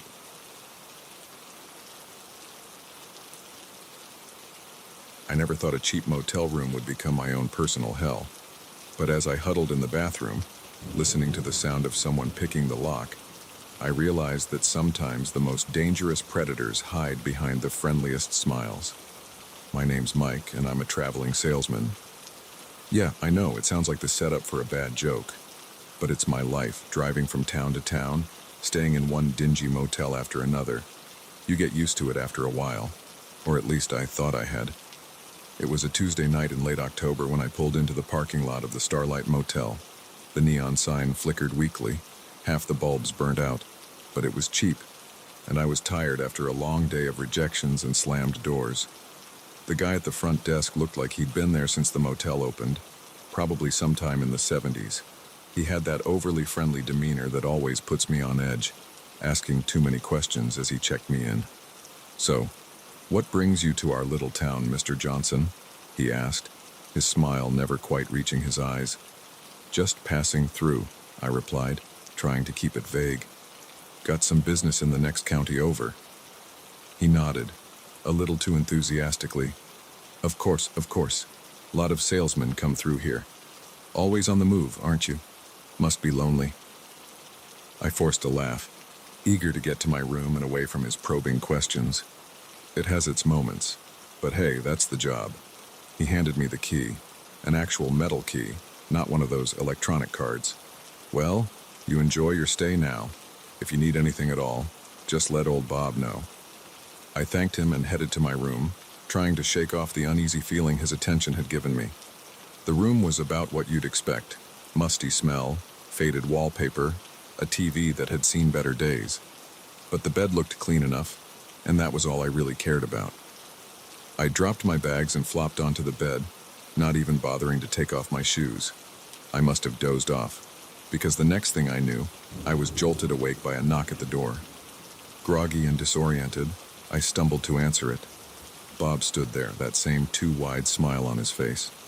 "Sorry to bother you, Mr. Johnson," he said, not sounding sorry at all. "Just wanted to check if everything was all right. Noticed your car had a flat tire." I blinked, confusion giving way to alarm. "What? But I just drove in. How could..." "Oh, these things happen." He cut me off smoothly. "Tell you what, why don't you come take a look? I'm pretty handy with cars. Might be able to help you out." Every instinct I had was screaming at me not to go with him, but I was still half asleep, and the thought of being stranded with a flat tire in the morning was enough to override my caution. "Sure," I said, grabbing my jacket. "Lead the way." We walked out to the parking lot, the night air chilly against my face. As we approached my car, I noticed something odd. All the tires looked fine. I turned to Bob, my mouth open to question him, when I saw the glint of metal in his hand. Before I could react, something hard connected with the side of my head. The world spun, then went black. I came to slowly, my head pounding. As my vision cleared, I realized I was back in my motel room, tied to a chair. Bob stood in front of me, that friendly smile now twisted into something sinister. "Well, well," he chuckled. "Sleeping Beauty awakes. You know, Mr. Johnson, you salesmen are all the same. So trusting, so easy to lure." Fear clawed at my throat as the reality of my situation sank in. What do you want from me?" Bob's eyes glittered with a mix of greed and madness. "Oh, it's not about what I want. It's about what you have. You see, salesmen always carry cash, always have something valuable in those fancy little sample cases of yours." He moved to my bags, rifling through them with practiced ease. "But that's not all," he continued, almost conversationally. "You're also perfect victims, always on the move. No one misses you for days, sometimes weeks." My blood ran cold as I realized the implications of his words. How many others had fallen into this trap? How many lives had ended in this very room? As Bob continued to search my belongings, I tested my bonds. The ropes were tight, but there was a slight give in the one around my right wrist. If I could just... "Don't bother," Bob said, not even turning around. "I've done this enough times to know how to tie a knot." Panic threatened to overwhelm me, but I forced it down. I needed to think, to find a way out of this. "Listen," I said, trying to keep my voice steady. "You don't have to do this. I won't tell anyone. Just take my money and let me go." Bob turned to me, shaking his head with mock sadness. Now, you know I can't do that. Can't have you running to the cops, can I?" "No, I'm afraid this is where your journey ends, Mr. Johnson." He pulled out a wicked-looking knife, the blade catching the dim light. "But don't worry, I'll make it quick. I'm not a monster, after all." As he approached me, knife raised, something in me snapped. With strength born of desperation, I threw myself backwards, chair and all. I crashed to the floor, the impact sending shockwaves of pain through my body. But it also loosened the ropes just enough. Bob lunged at me, but I managed to roll away, my right hand now free. I grabbed the nearest object, a table lamp, and swung it with all my might. It connected with Bob's head with a sickening crunch, and he went down hard. For a moment, I just lay there, gasping for breath. Then, moving as quickly as I could with my limbs still partially bound, I worked to free myself completely. Once loose, I didn't waste any time. I grabbed my wallet and car keys, not bothering with the rest of my belongings. As I ran for the door, I heard Bob groan. He was starting to come around. I burst out of the room and sprinted for my car, fumbling with the keys. Behind me, I could hear Bob shouting, his footsteps pounding on the pavement. I threw myself into the driver's seat, jammed the key into the ignition, and peeled out of the parking lot in a spray of gravel. In my rearview mirror, I saw Bob standing in the middle of the road, his face a mask of rage. I drove for hours, my hands shaking on the steering wheel, expecting at any moment to see headlights gaining on me. It wasn't until the sun started to rise that I finally allowed myself to relax slightly. I pulled into a busy truck stop, my mind racing. I needed to call the police, but a part of me was terrified they wouldn't believe me. What if Bob had friends in law enforcement? What if this was all part of some bigger operation? In the end, I decided to keep driving. I crossed state lines, only stopping when absolutely necessary. It wasn't until I was 3 states away that I finally worked up the courage to go to the police. The detective who took my statement listened with a grim expression. "You're not the first to report something like this," he said when I finished.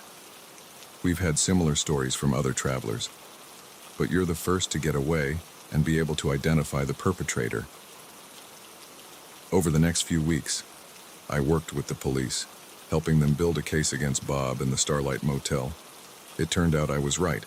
It was part of a larger operation. Bob was just one cog in a machine that had been preying on travelers for years. When they finally made the arrests, I felt a weight lift off my shoulders. But the relief was short-lived. The experience had changed me in ways I was only beginning to understand. I couldn't go back to my old job. The thought of driving from town to town, staying in motels, filled me with a dread I couldn't shake. Instead, I found a local sales position, one that let me go home to my own bed every night. Sometimes, when I'm lying awake at night, I think about how close I came to becoming just another missing person, another unsolved mystery. I think about the others who weren't as lucky as me, whose stories ended in that dingy motel room, and I realize that the world is full of Bobs, predators hiding behind friendly smiles and helpful gestures. It's a knowledge that weighs heavy on me, but it's also made me more aware, more cautious. Now, when I check into a hotel or meet a stranger, I'm always on guard. Some might call it paranoia, but I know better.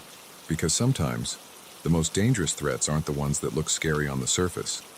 Sometimes, they're the ones that lure you in with a smile and a, "How can I help you today?" In the end, I learned that trust is a precious thing, not to be given away lightly. And that sometimes, the difference between life and death can be as simple as listening to that little voice inside that says, "Something's not right here." I survived my night at the Starlight Motel, but the real challenge has been learning to live with the knowledge of what lurks behind some of the friendliest facades. It's a lesson I'll never forget, and one I hope others can learn without having to go through what I did. Because in this world, a little caution can go a long way. And sometimes, the most important skill isn't in making the sale. It's in recognizing when you're the one being sold a deadly lie.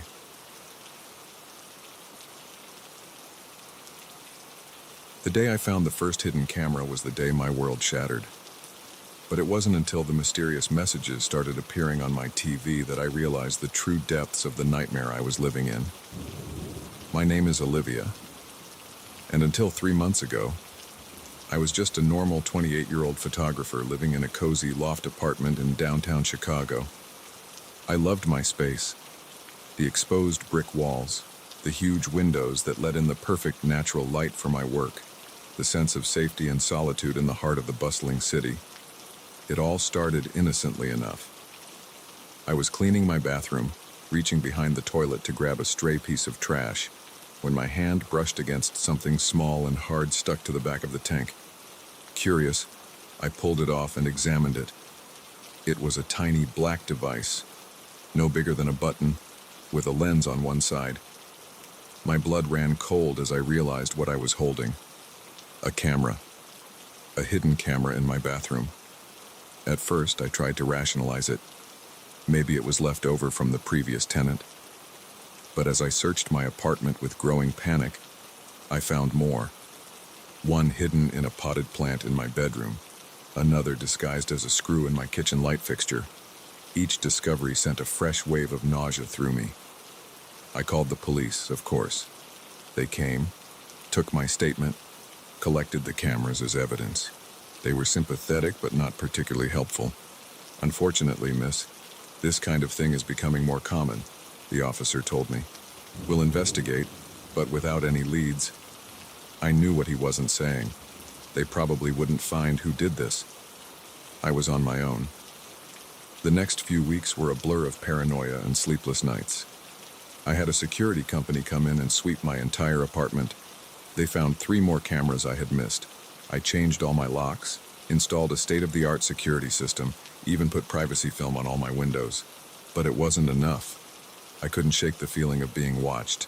Every time I entered a room, my eyes would dart to the corners, searching for that telltale glint of a lens. I stopped inviting friends over, too ashamed and scared to explain why I jumped at every sound, why I insisted on whispering even in my own home. Then, about a month after finding the first camera, it happened. I was up late editing photos when my TV suddenly turned on by itself. The screen was black, but white text began to appear as if someone was typing in real time. "Hello, Olivia. Did you really think you could keep me out?" I froze, my heart pounding so hard I could hear it in my ears. This couldn't be happening. It had to be a nightmare. But it was real. All too real. More text appeared. "I see you, Olivia. I've always seen you, and I always will." I yanked the TV's plug from the wall, my hands shaking so badly I could barely grip it. But even with the TV dark and silent, I could feel eyes on me, watching, always watching. That night, I slept in my car, parked in a busy 24-hour grocery store lot. The next day, I went to the police again. They took another report, promised to look into it, but I could see the doubt in their eyes. Without proof, without the message still on my TV, it was just the word of an increasingly paranoid woman. I tried to go about my life as normally as possible. I had photo shoots to complete, clients to meet, but the feeling of being surveilled never left me. I started noticing strange things, my furniture slightly out of place when I came home, as if someone had been in my apartment. My computer files accessed when I knew I hadn't opened them, and the messages kept coming. Sometimes on my TV, sometimes on my computer, always taunting, always reminding me that I was being watched. "That red blouse looks lovely on you, Olivia, but I prefer you in blue. You really shouldn't eat so late at night. It's bad for your digestion. Your mother seemed worried when you talked to her today. Maybe you should visit her soon." Each message was a knife twisting in my gut, a reminder that every aspect of my life was under surveillance.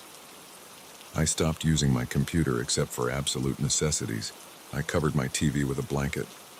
I even started changing clothes in my closet, the only space in my apartment without any corners for cameras to hide. Friends started to notice something was wrong. I had lost weight, dark circles permanently etched under my eyes from lack of sleep. But how could I explain? How could I tell them that my entire life had become a real-life horror movie? 2 months in, I reached my breaking point. A message appeared on my phone, a device I thought was safe, that I had checked and rechecked for spyware. "You can't hide from me, Olivia. I'm always with you.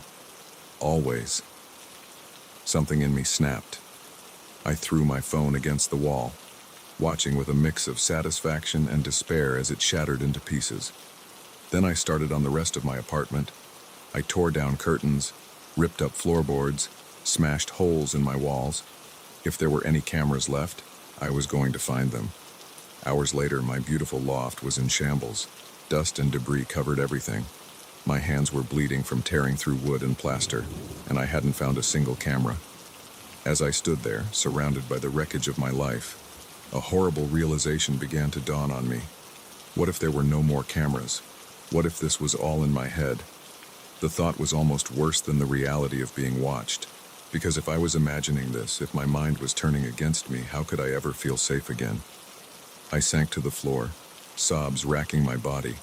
I don't know how long I sat there crying in the ruins of my home.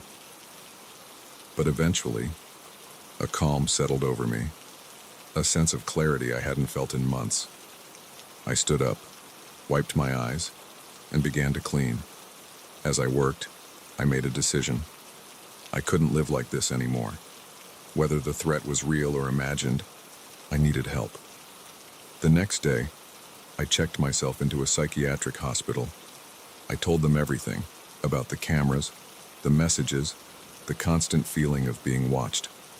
The doctors listened without judgment, promised to help me unravel what was real and what might be a product of trauma and stress. For the first time in months, I slept through the night. The hospital room was sparse, institutional, but it felt safer than my apartment had in a long time. It's been 3 weeks since I admitted myself. The doctors have diagnosed me with a mix of PTSD and paranoid delusions. triggered by the very real trauma of finding those initial cameras. We're working through it with a combination of therapy and medication. Some days are harder than others. There are times I still feel watched, still want to check every corner for hidden lenses. But I'm learning to challenge those thoughts, to ground myself in reality. I don't know if I'll ever feel completely safe again. I don't know if I'll ever uncover the full truth about who planted those first cameras, or if the messages were real or a product of my fractured psyche. But I'm taking it one day at a time. I'm not sure what the future holds. My apartment is still in shambles, my photography business on hold. But for the first time in months, I feel a glimmer of hope. I'm reclaiming my life, piece by piece. And the most important lesson I've learned: sometimes the biggest threats aren't external. Sometimes the most dangerous traps are the ones our minds create for us. But with help, with perseverance, we can find our way out of even the darkest labyrinths. As I sit here in my hospital room, looking out at the city skyline, I make a promise to myself. I will not let fear rule my life. I will not let unseen watchers, real or imagined, steal my peace. I will rebuild, I will recover, and I will reclaim my sense of safety. Because in the end, the most important gaze to be concerned with is our own, the way we see ourselves, and the strength we find within to face our deepest fears. I never thought accepting a ride request would lead me straight into a nightmare. But as the cold barrel of a gun pressed against my neck, I realized that sometimes the most dangerous journeys begin with a simple, "Where to?" My name's Alex, and I've been driving for a popular rideshare company for about a year now. It's not glamorous work, but it helps pay the bills while I finish my degree.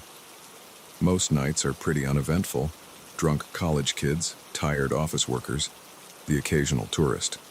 But nothing could have prepared me for that rainy Friday night. It was just past midnight, and I was considering calling it quits when one last ride request popped up on my phone. The surge pricing was too good to pass up, so I accepted and headed to the pickup location, a dimly lit street corner in a part of town I didn't know well. As I pulled up, I saw a man standing under a flickering streetlight. He was tall and lean, wearing a dark hoodie pulled low over his face. Something about him set my nerves on edge, but I brushed it off. I'd learned not to judge passengers by their appearance. He slid into the back seat, bringing with him the smell of rain and cigarettes. "Thanks for stopping," he said, his voice low and gravelly. "Not many drivers come to this neighborhood." I forced a smile, meeting his eyes in the rearview mirror. They were dark and intense, sending a shiver down my spine. "No problem," I replied, trying to keep my voice steady. "Where to?" He gave me an address about an hour outside of town. It was way out of my usual area, but the fare would be substantial. I punched it into my GPS and pulled away from the curb. For the first few minutes, we drove in silence. The only sounds were the rhythmic swish of the wipers and the patter of rain on the roof. I tried to focus on the road, but I could feel his eyes on me, watching my every move. "So," I said, desperate to break the tension, "what brings you out to the middle of nowhere on a night like this?" He was quiet for so long I thought he hadn't heard me. When he finally spoke, his words sent ice through my veins. "I'm running from something," he said. "Something bad." I gripped the steering wheel tighter, my knuckles turning white. "Oh," I managed to squeak out. "Like what?" He leaned forward, his breath hot on my ear. "The police," he whispered. "I've done something terrible, and they're after me." My heart was pounding so hard I was sure he could hear it. I tried to keep my voice calm as I asked, What did you do?" He sat back, and I could hear the smile in his voice. "Why don't you pull over and I'll show you?" Every instinct I had was screaming at me to floor it, to get as far away from this man as possible. But we were on a deserted stretch of highway, trees looming on either side. There was nowhere to go. I don't think that's a good idea," I stammered. "Maybe I should just take you to your destination." His hand shot out, gripping my shoulder with surprising strength. "Pull over." Now. I did as he said, easing the car onto the muddy shoulder. As soon as we stopped, I felt something cold and hard press against the back of my neck. I didn't need to look to know it was a gun. Now, he said, his voice eerily calm, here's what's going to happen. You're going to get out of the car nice and slow, then you're going to get in the back seat. I'm driving now. My mind raced, trying to think of a way out, but with a gun to my head, my options were limited. Slowly, I unbuckled my seatbelt and opened the door, stepping out into the rain. As I moved to the back seat, I caught a glimpse of his face in the glow of the dome light. His eyes were wild, pupils dilated. Whatever he was running from, whatever he had done, I knew I was in serious danger. He slid into the driver's seat, keeping the gun trained on me. "Phone," he barked. I handed it over, watching as he rolled down the window and tossed it into the darkness. As we pulled back onto the highway, I tried to stay calm, to think rationally. "Listen," I said, my voice shaking despite my best efforts. "You don't have to do this. I won't tell anyone, I swear. Just let me go." He laughed, a harsh, humorless sound. "It's too late for that. You're in this now, whether you like it or not." For the next hour, we drove in tense silence. I watched the familiar landscape give way to rolling hills and dense forests. We were heading into the mountains, far from any help. Finally, he turned onto a narrow dirt road, barely visible in the gloom. The car bounced and swayed as we climbed higher, deeper into the wilderness. We came to a stop in front of a small, rundown cabin. "Out," he ordered, gesturing with the gun. Inside, the cabin was sparse. A table, a couple of chairs, a small kitchenette. He motioned for me to sit, then began pacing, muttering to himself. "What are you going to do with me?" I asked, hating how small my voice sounded. He stopped pacing, fixing me with those intense eyes. "I haven't decided yet," he said. "Depends on how cooperative you are." Hours passed. He alternated between manic energy, ranting about conspiracies and people out to get him, and eerie calm. I tried to engage him, to build some kind of rapport, but he was unpredictable. One moment he'd be almost friendly, the next he'd be pressing the gun to my temple, accusing me of working with them. As dawn broke, painting the cabin in pale light, I heard a sound that made my heart leap. Sirens, faint but growing louder. My captor heard it too, his face contorted with rage. "You!" he screamed. "You led them here somehow." I shook my head frantically. "No, I swear. How could I? You took my phone, remember?" But he wasn't listening. He grabbed me roughly, dragging me to my feet. "We're leaving. Now." He shoved me toward the door, the gun pressed painfully into my back. But as we stepped outside, I saw salvation, a line of police cars coming up the dirt road, lights flashing. What happened next was a blur. My captor yelled something, pushing me in front of him like a shield. I heard shouts from the police, ordering him to drop the weapon, then a deafening crack, and I was falling. I hit the ground hard, the breath knocked out of me. For a moment I thought I'd been shot, but as I gasped for air, I realized I was unharmed. My captor lay a few feet away, blood pooling beneath him. The next few hours passed in a haze of paramedics, police questions, and shock blankets. I learned that the man, whose real name was Eric Daniels, was wanted for a string of violent crimes across 3 states. My disappearance had triggered a massive manhunt, leading the police right to his hideout. As I sat in the back of an ambulance, watching the sun rise over the mountains, the full weight of what had happened began to sink in. I had stared death in the face and survived. But at what cost? In the weeks that followed, I struggled to return to normal life. Every car that pulled up beside me at a stoplight made my heart race. Every ping from my phone sent a jolt of fear through me. I couldn't bring myself to drive for the rideshare company again, or to drive at all for that matter. But slowly, with the help of therapy and the support of my friends and family, I began to heal. I learned that survival itself is a victory, that strength isn't about not being afraid. but about facing that fear and moving forward anyway. I still have nightmares sometimes, still flinch at unexpected noises, but I'm reclaiming my life, piece by piece. I've started volunteering at a local crisis center, using my experience to help others who have faced trauma. And on the anniversary of that terrifying night, I did something I never thought I'd do again. I got behind the wheel of a car. I drove up into those same mountains, not to relive the horror, but to remind myself of how far I've come. As I stood there, looking out over the vast wilderness that had once been my prison, I felt a sense of peace wash over me. The road ahead might be long and sometimes frightening, but I know now that I have the strength to face whatever comes my way. Because sometimes, the most important journey isn't the one that takes us to a physical destination. It's the one that leads us back to ourselves, stronger and more resilient than ever before.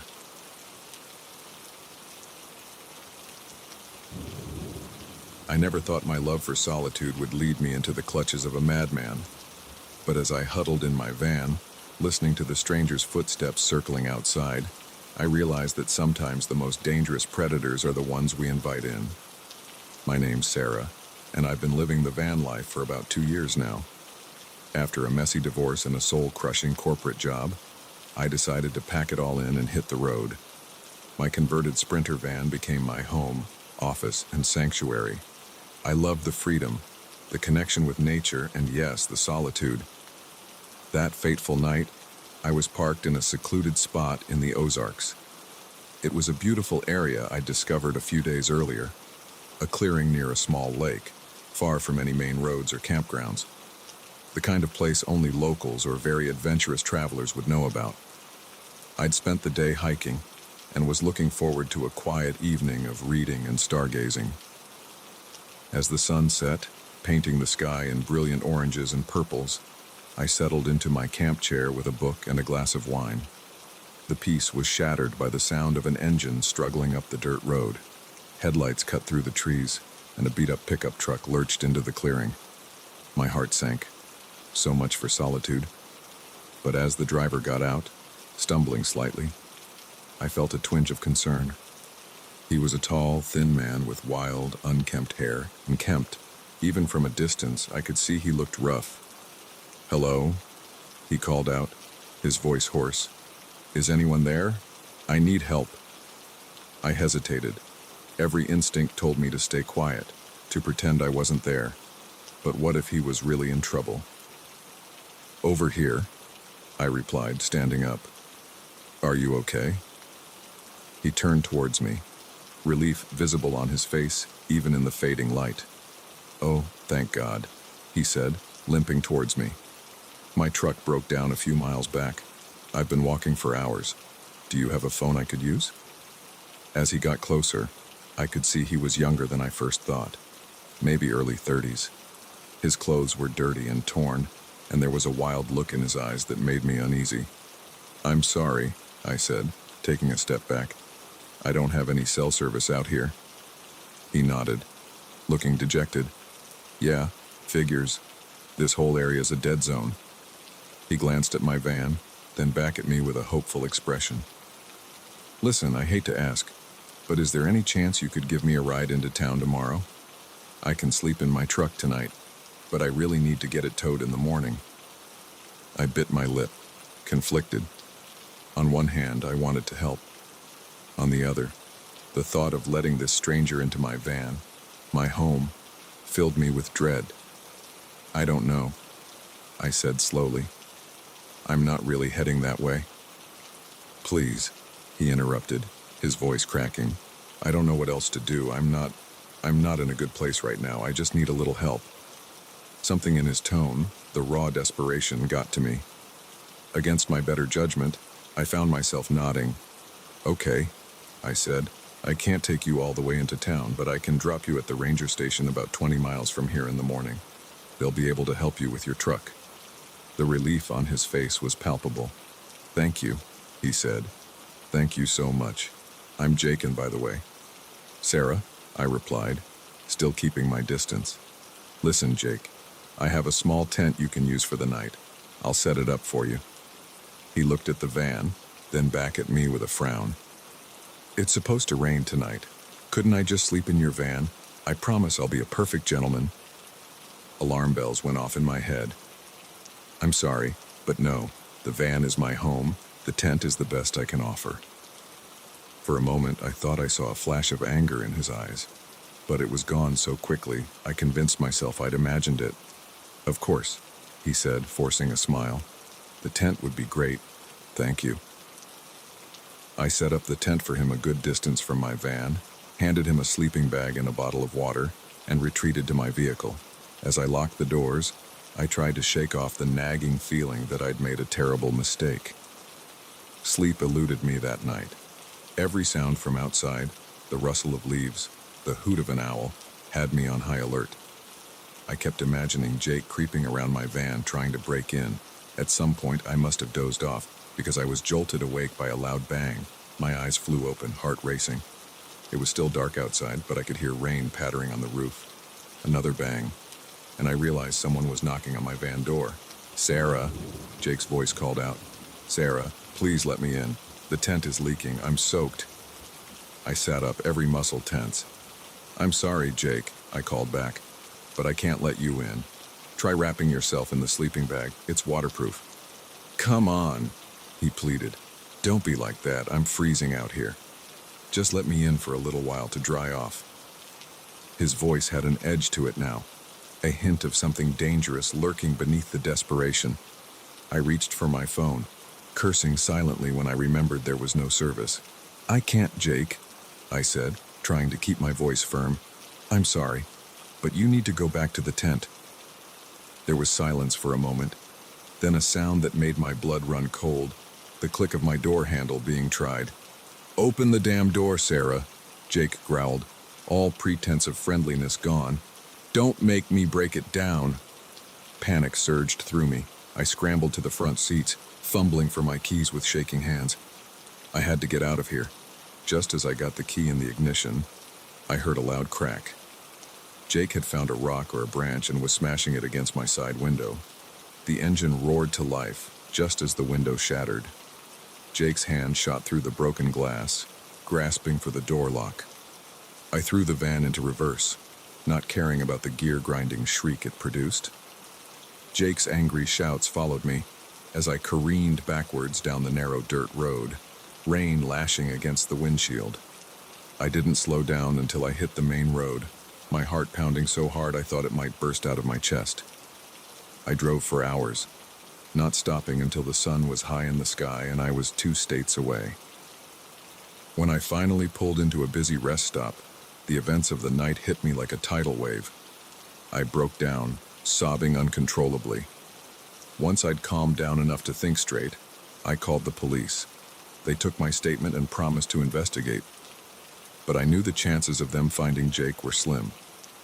In the days and weeks that followed, I struggled to come to terms with what had happened. My van, once my sanctuary, now felt vulnerable. Every noise in the night had me jumping. Every stranger's glance filled me with suspicion. I considered giving up the van life, returning to the safety of 4 solid walls and a deadbolt. But the thought of letting fear win, of giving up the freedom I'd fought so hard for, was unbearable. So instead, I adapted. I installed better locks and an alarm system in my van. I took self-defense classes and started carrying pepper spray. I joined online communities of solo female travelers, sharing safety tips and looking out for each other. Slowly, I reclaimed my sense of security. The open road called to me again, and I answered. But I never forgot the lesson I'd learned that night in the Ozarks. Now, when I park for the night, I'm more cautious. I trust my instincts. If a place or a person feels off, I move on. I'm still kind to strangers, but I'm no longer naive about the potential dangers they might pose. The van life is still my chosen path, but I walk it with open eyes, because I've learned that true freedom isn't about being fearless. It's about facing your fears and choosing to live fully in spite of them. As I write this, I'm parked by a beautiful mountain lake, watching the sunset paint the sky. Tomorrow, I'll move on to somewhere new, carrying with me the strength and wisdom born from that terrifying night. The road ahead is long and sometimes dangerous, but I'm ready for whatever it might bring. Because now I know that the most important safety measure isn't a lock or an alarm. It's the courage to trust yourself and the determination to never let fear steal your dreams. The moment I heard the voices echoing through the abandoned hospital, I knew I'd made a terrible mistake. What started as an urban explorer's dream quickly became a nightmare that would haunt me for the rest of my life. My name's Alex, and I've been into urban exploration for years. There's something thrilling about sneaking into forgotten places, capturing the eerie beauty of decay with my camera. I'd explored dozens of abandoned buildings before, but nothing could have prepared me for what I encountered in the old St. Mary's Hospital. St. Mary's had been shut down for over a decade, a massive complex on the outskirts of the city that had fallen into disrepair. It was an urban explorer's holy grail: 5 stories of crumbling corridors, forgotten operating rooms, and who knows what else. I'd been planning this expedition for months, waiting for the perfect moonless night to make my move. Getting in was almost too easy. A loose board on a ground floor window, and I was inside. The air was thick with dust and the musty smell of decay. My flashlight beam cut through the darkness, revealing peeling paint and abandoned medical equipment. For the first hour, it was everything I'd hoped for. I snapped photos of an old nursery, glass still intact in the viewing window, empty cribs lined up like soldiers. I found patient files scattered across the floor of an admin office, the paper crumbling at my touch. In the cafeteria, trays were still stacked neatly, waiting for meals that would never be served. I was on the 3rd floor, exploring what looked like it had been a psychiatric ward, when I heard it. A voice, faint but unmistakable, coming from somewhere above me. I froze, my heart pounding. It had to be my imagination, I told myself.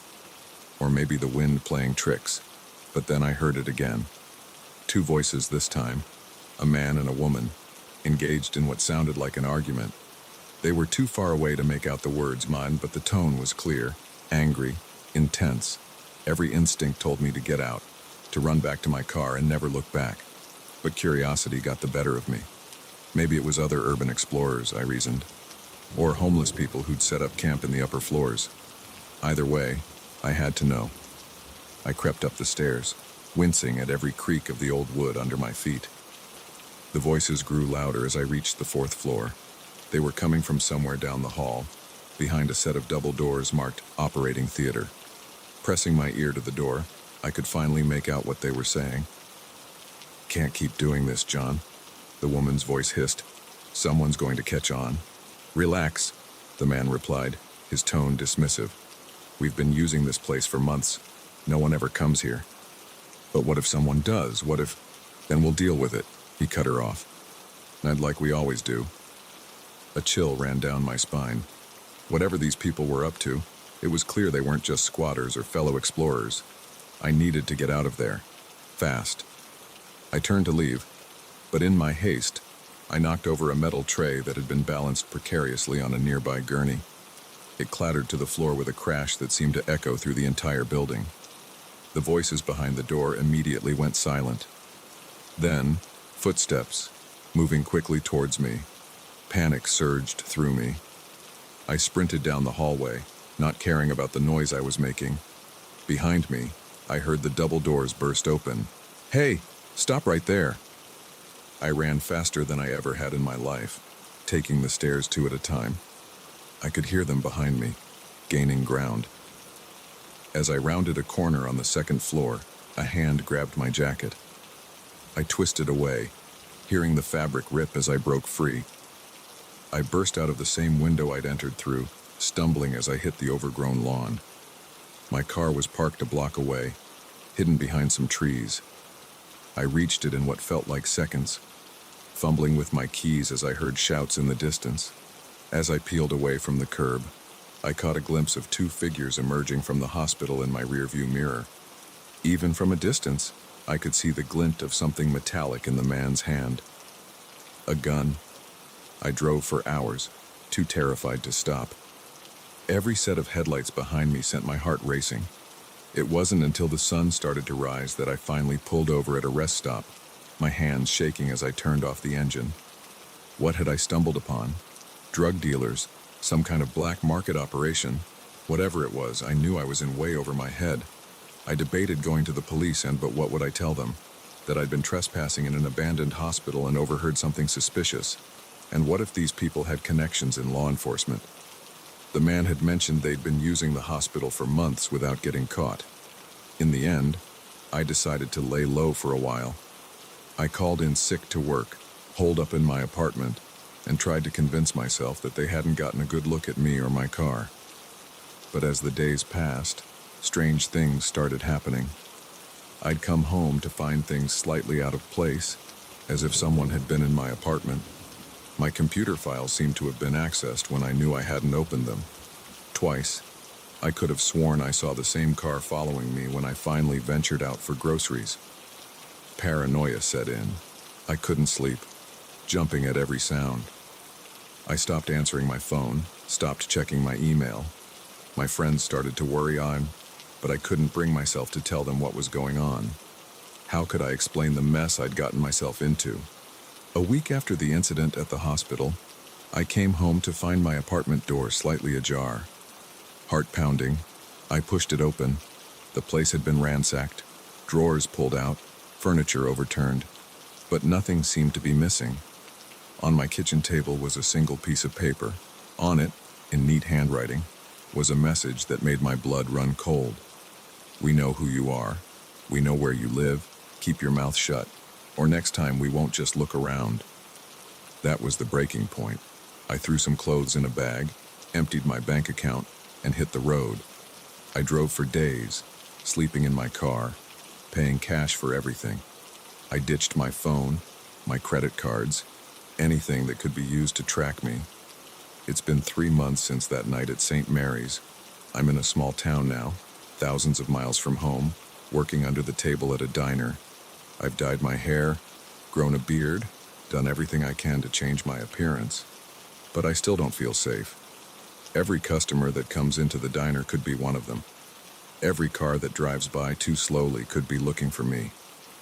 I wake up in a cold sweat most nights, reliving those terrifying moments in the hospital.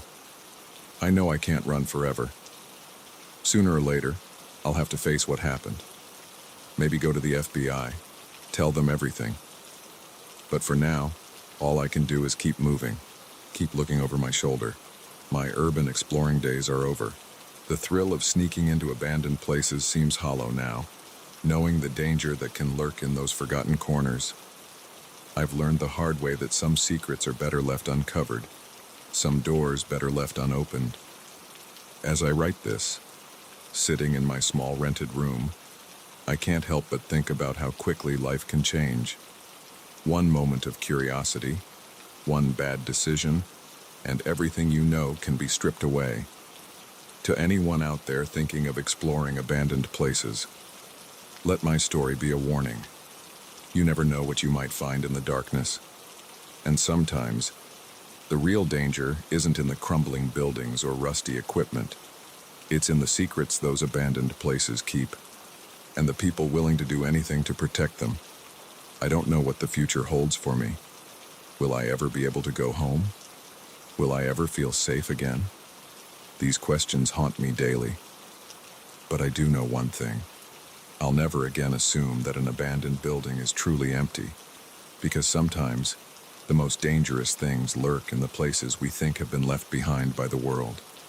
So if you're ever tempted to slip through that broken window or pry open that chained door, remember my story. Remember that some thrills come with a price too high to pay. And remember that in the world of urban exploration, the real ghosts aren't the ones from the past.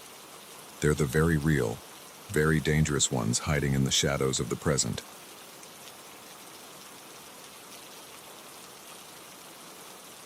The moment I discovered the hidden door in my basement, I knew my life would never be the same. But I never imagined it would lead me into a nightmare that would haunt me for years to come.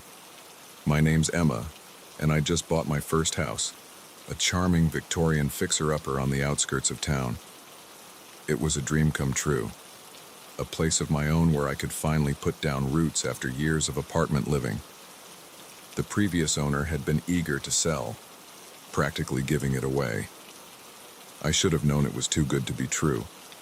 I'd been living in the house for about a month, slowly unpacking and making it my own. The basement was the last frontier, a cluttered space filled with dusty boxes and forgotten junk from the previous owner. I'd been putting off tackling it, but finally decided it was time to face the mess.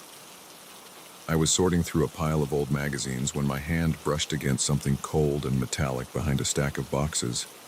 Curious, I pushed the boxes aside and found myself staring at a small, ornate door handle. My heart raced as I cleared away more debris, revealing a door I hadn't noticed before.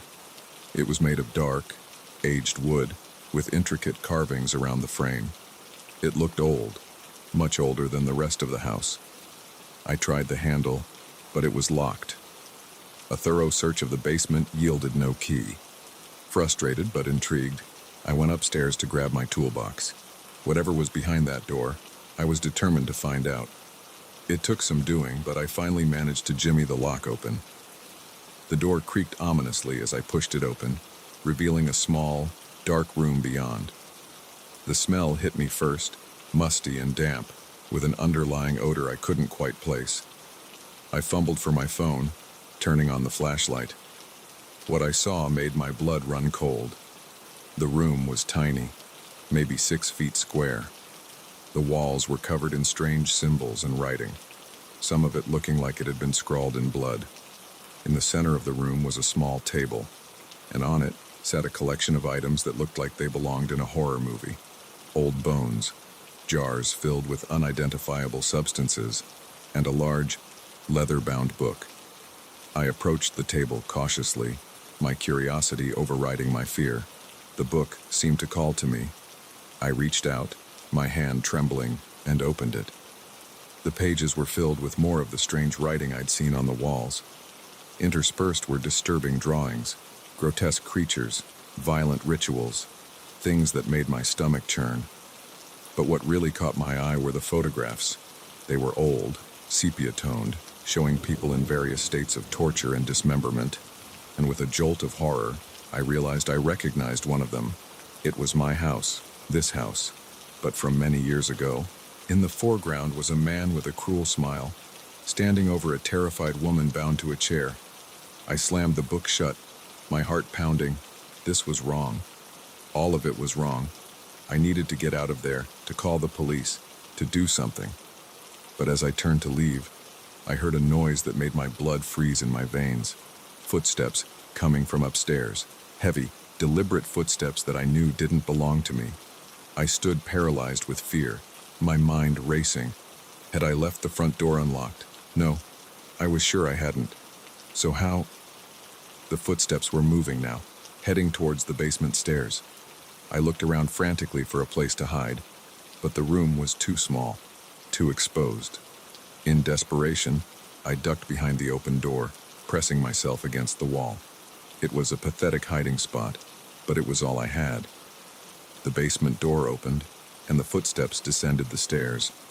They were slow, measured, as if the person knew exactly where they were going. I held my breath as they approached the hidden room. Please, I thought, please don't let them find me. But luck wasn't on my side. The footsteps stopped right outside the door. There was a moment of terrible silence, and then a voice spoke, deep, gravelly, and filled with malice. I know you're in there, it said. I can smell your fear. I couldn't help it. I let out a small whimper. The voice chuckled, a sound that sent shivers down my spine. Come out, wherever you are, it sing-songed. Don't make this harder than it needs to be. My mind raced. Maybe if I stayed quiet, they'd think they were mistaken and leave. But even as I had the thought, I knew it was futile. Whoever this was, they knew I was here. With trembling legs, I stepped out from behind the door. The figure standing there made my heart stop. He was tall, impossibly tall, dressed in a long black coat that seemed to absorb the light around it. But it was his face that truly terrified me. It was pale, almost translucent, with eyes that glowed an unnatural red. His mouth was stretched in a grin that was far too wide. revealing rows of sharp, pointed teeth.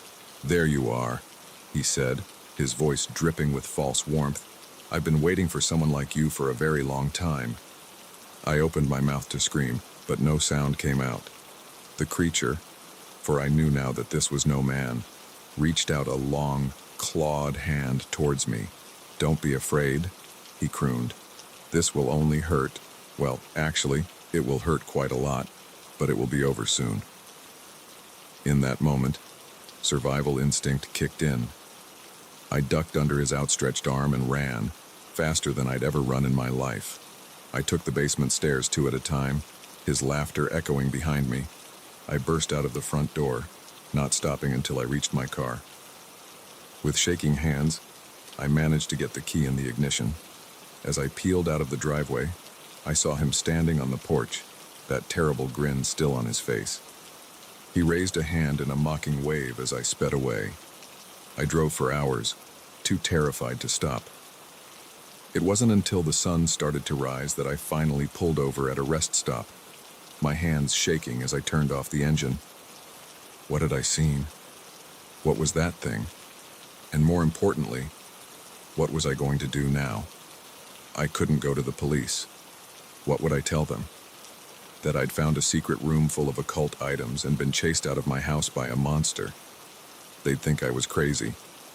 In the end, I decided to go to a hotel.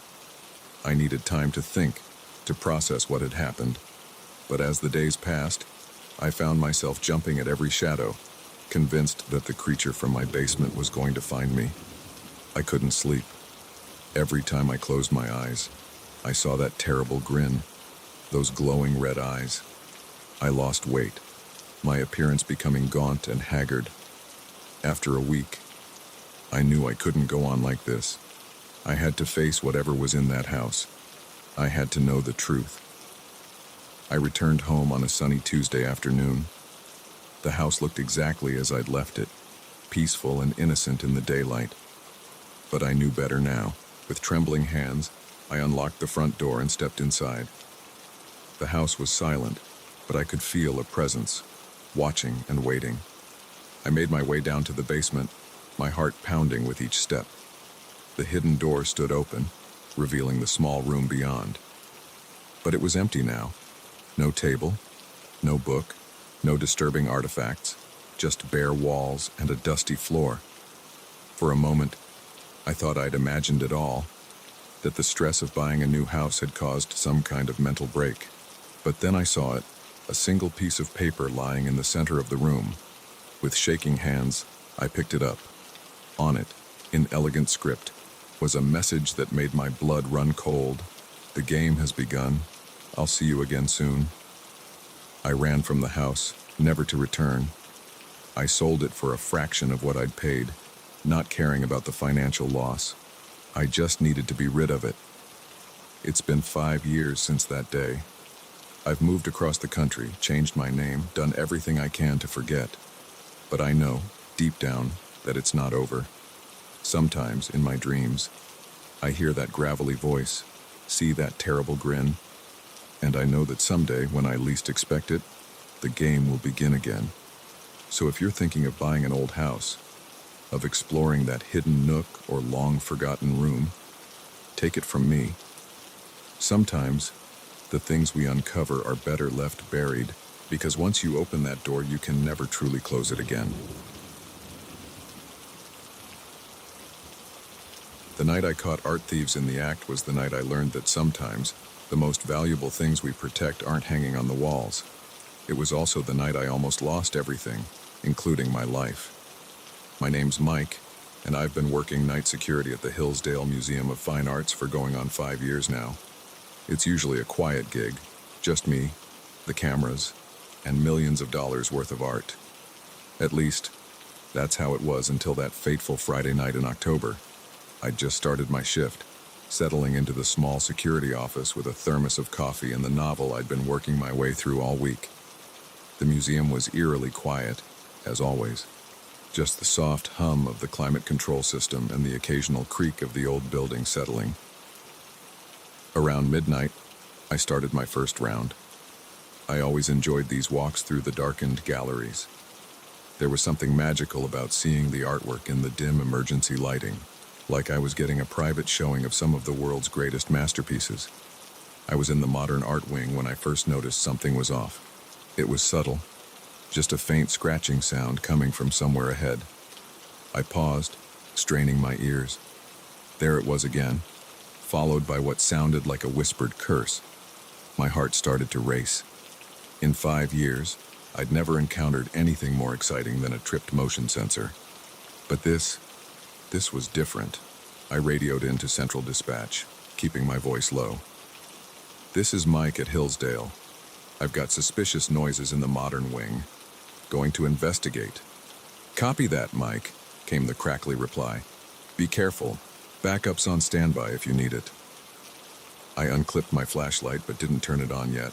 Slowly, I made my way towards the source of the sound. As I got closer, I could make out hushed voices. "Hurry up with that, will you? We don't have all night." "I'm going as fast as I can. This security system is more complicated than we thought." I peered around a corner, and my blood ran cold. 3 figures dressed in black were huddled around the case containing our prize exhibit, a priceless Picasso on loan from a private collector. One of them was working on the case's lock, while another held some kind of electronic device. The third kept watch, his head swiveling back and forth. I ducked back behind the corner, my mind racing. This was really happening. Art thieves, right here in my museum. I'd trained for this, but now that it was actually happening, I felt woefully unprepared. I reached for my radio to call for backup, but hesitated. What if they heard me? They'd be gone before help arrived, taking the Picasso with them. Taking a deep breath, I made a decision. I had to stall them, keep them here until the police arrived. It was risky, but I couldn't let them get away with this. I stepped out from my hiding spot and flashlight raised. "Freeze! Security!" The thieves whirled around, startled. For a moment, nobody moved. Then everything happened at once. The one by the case lunged for a bag on the floor. The one with the electronic device threw it at me. I ducked, and it shattered against the wall behind me. The third, the lookout, came at me with surprising speed.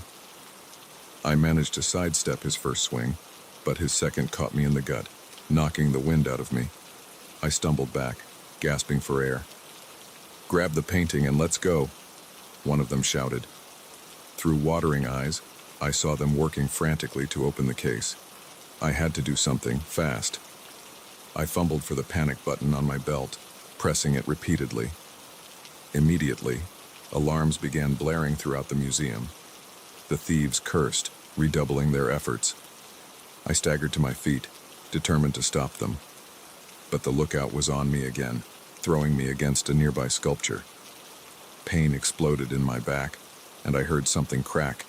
Whether it was the sculpture or my ribs, I couldn't tell. "Got it," one of the thieves yelled triumphantly. Through the haze of pain, I saw them carefully lifting the Picasso from its case. "No," I shouted, lurching towards them. The lookout caught me, pinning me against the wall. "And what do we do with him?" he asked, his voice muffled by his mask. The one holding the painting looked at me, then at his watch. "No time. He's seen our faces. Take care of him." The lookout nodded, reaching into his jacket. I saw the glint of metal and realized with horror that he was pulling out a gun. In that moment, time seemed to slow down. I could hear my heart pounding in my ears, could feel every ache and pain in my body. This was it. I was going to die here, surrounded by priceless art, killed by thieves I'd failed to stop. But then, a sound cut through the alarms and the ringing in my ears. Sirens. Police sirens, growing louder by the second. The thieves heard it too. "Shit," the leader cursed. "We gotta go now." The one holding me hesitated, the gun still pointed at my chest. "But he's seen us. There's no time. Leave him." With a frustrated growl, the lookout slammed me against the wall one last time. My head cracked against the hard surface, and the world went fuzzy. I slid to the floor, fighting to stay conscious. Through blurry vision, I saw the thieves running towards the emergency exit, the Picasso tucked carefully under one of their arms. With the last of my strength, I grabbed for the nearest thing I could reach, a small modern art sculpture made of twisted metal. I hurled it at the retreating figures. By some miracle, it hit its mark. The sculpture tangled in the legs of the thief carrying the painting. He went down hard, the Picasso flying from his grasp. "Leave it!" the leader shouted as the fallen thief scrambled for the painting. The sirens were deafening now, right outside the building. The three thieves disappeared through the emergency exit just as the main doors burst open, police flooding in with guns drawn. What followed was a blur of paramedics, police questions, and crime scene techs. I learned later that while the thieves had escaped, they'd left behind crucial evidence in their haste. The painting was safe, if a bit scuffed from its fall. As I sat in the back of an ambulance, an ice pack pressed to my throbbing head, the museum director approached me. Her face was pale, but her eyes were shining. "Mike," she said, taking my hand, "you saved the Picasso. You saved all of it. I don't know how to thank you." I managed a weak smile. "Just doing my job, ma'am." But as I was driven to the hospital for a checkup, I realized it had been more than that. In those terrifying moments, it hadn't just been about protecting the art. It had been about standing up to those who thought they could take whatever they wanted. Consequences be damned. The weeks that followed were a whirlwind. There were more police interviews, a commendation from the mayor, even a small write-up in the local paper. The museum upgraded its security system and offered me a promotion. But every night, when I walk my rounds through those quiet galleries, I can't help but see it all again. The thieves, the struggle, the moment I thought it was all over. It's changed me, that night. Made me realize how quickly everything can change, how thin the line is between safety and danger. I still love this job, still feel that same magic when I'm alone with the art at night. But now I carry with me the knowledge that at any moment, it could all be put to the test again. And I know that if it does, I'll be ready. Because that night taught me that sometimes the most priceless things aren't the ones in the display cases. Sometimes they're the moments of courage we find within ourselves when everything is on the line. So if you're ever in the Hillsdale Museum of Fine Arts, take a moment to really look at that Picasso. And remember that behind every priceless work of art, there are people willing to put everything on the line to protect it. Because some things are worth more than just their price tag. They're a part of our shared human legacy, and that's something worth fighting for. I never thought a simple hiking trip would lead me face to face with a dangerous fugitive.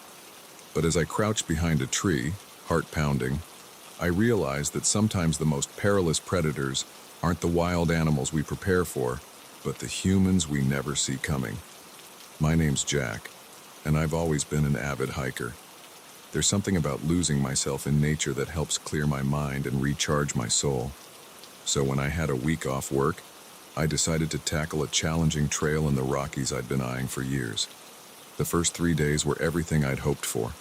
Breathtaking views, crisp mountain air, and the kind of solitude you can only find miles away from civilization. I'd seen some wildlife, a few deer, a distant bear, even a majestic eagle soaring overhead. But on day 4, I encountered a predator of a different kind. I had set up camp for the night in a small clearing near a babbling brook. As I sat by my campfire, enjoying a freeze-dried meal and the sounds of nature, I heard something that made me freeze mid-bite. Voices, human voices, coming from somewhere in the darkness beyond my campsite. At first, I thought it might be other hikers, but this far out on the trail, it was unlikely. I hadn't seen another soul in days. And there was something about the tone, urgent, angry, that set my nerves on edge. I doused my fire and retreated to my tent, straining my ears. The voices were getting closer. I could make out 2 distinct speakers, both male, one gruff and authoritative, the other higher-pitched and nervous. "We need to keep moving," the gruff voice was saying. "They'll have figured out where we are by now." "I can't," the other voice whined. I'm exhausted. We've been walking for days. You want to go back to prison? Because that's what'll happen if they catch us. Now move. My blood ran cold. Prison. These weren't just lost hikers or campers. They were escapees. Fugitives. I held my breath as their footsteps drew nearer.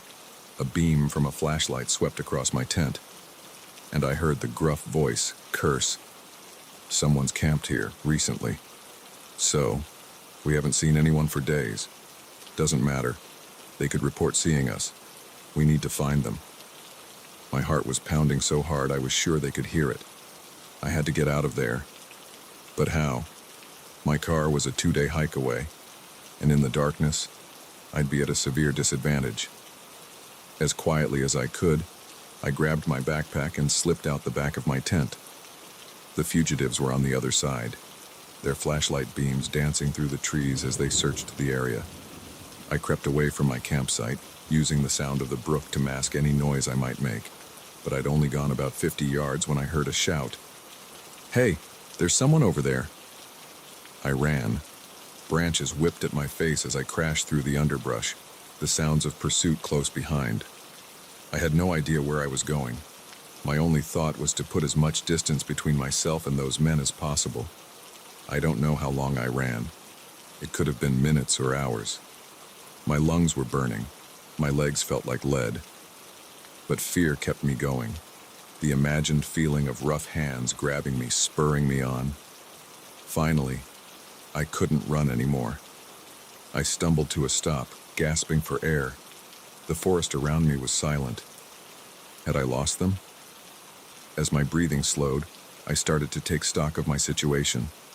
I was lost, alone in the wilderness, with dangerous criminals potentially still looking for me. My tent and most of my supplies were back at the campsite. All I had was what was in my backpack: some water, a few energy bars, a flashlight, and my first aid kit. I needed to find somewhere to hide, to rest and think. As my eyes adjusted to the darkness, I spotted a large fallen tree a few yards away. Its upturned roots created a small, sheltered space. Not comfortable, but it would have to do. I crawled into the space, curling up as small as I could. Every sound made me flinch: the hoot of an owl, the rustle of leaves in the wind. I was sure at any moment I'd hear the fugitives crashing through the undergrowth, coming to find me. As the adrenaline wore off, exhaustion set in. Despite my fear, I must have dozed off, because the next thing I knew, sunlight was filtering through the roots of my hiding place. Cautiously, I peeked out. The forest was peaceful in the early morning light. No sign of the fugitives, but I knew I couldn't let my guard down. I needed a plan. My best bet was to try to make it back to my car, but without my tent and supplies, it would be a grueling journey. And what if the fugitives were still out there, looking for me? As I was weighing my options, I heard a sound that made my heart leap: the rhythmic thump of helicopter blades. Search and rescue, or maybe the police, looking for the escapees. I scrambled out of my hiding place, looking for a clearing where I might be visible from the air. As I moved, I heard voices again, but these were different from the night before. Organized, professional sounding. Team Alpha, sweep the east quadrant. Beta, take the west. Remember, these men are considered dangerous. Do not approach without backup. Relief flooded through me. It was the police. I was saved. I started towards the voices, but then hesitated. What if the fugitives heard them too? What if they were desperate enough to grab a hostage? My fears were confirmed moments later when I heard frantic movement behind me. I turned to see the two men from the night before, looking wild-eyed and desperate. The gruff-voiced one spotted me and his eyes narrowed. "You," he growled. "You brought them here, didn't you?" I backed away, hands raised. "No, I swear, I'm just a hiker. I don't want any trouble." "Well, you've found it," he said, advancing on me. "Looks like we've got ourselves a ticket out of here, eh, Jimmy?" The other man, Jimmy, looked uncertain. "I don't know, Frank." Maybe we should just shut up, Frank snapped. He turned back to me. You're coming with us. One wrong move and you'll regret it. My mind raced. I couldn't let them take me hostage, but they were bigger than me and probably armed. I needed to stall, to keep them here until the police found us. Okay, I said, trying to keep my voice steady. I'll go with you, but I need to get my backpack. It has water and food. We'll need it if we're going to evade the cops. Frank hesitated, then nodded. All right, but no funny business. I led them back to where I'd hidden, moving as slowly as I dared. All the while, I could hear the search teams getting closer. As we reached the fallen tree, I had an idea. It was risky, but it was all I had. I knelt down pretending to reach for my backpack, but instead, I grabbed a handful of dirt and leaves.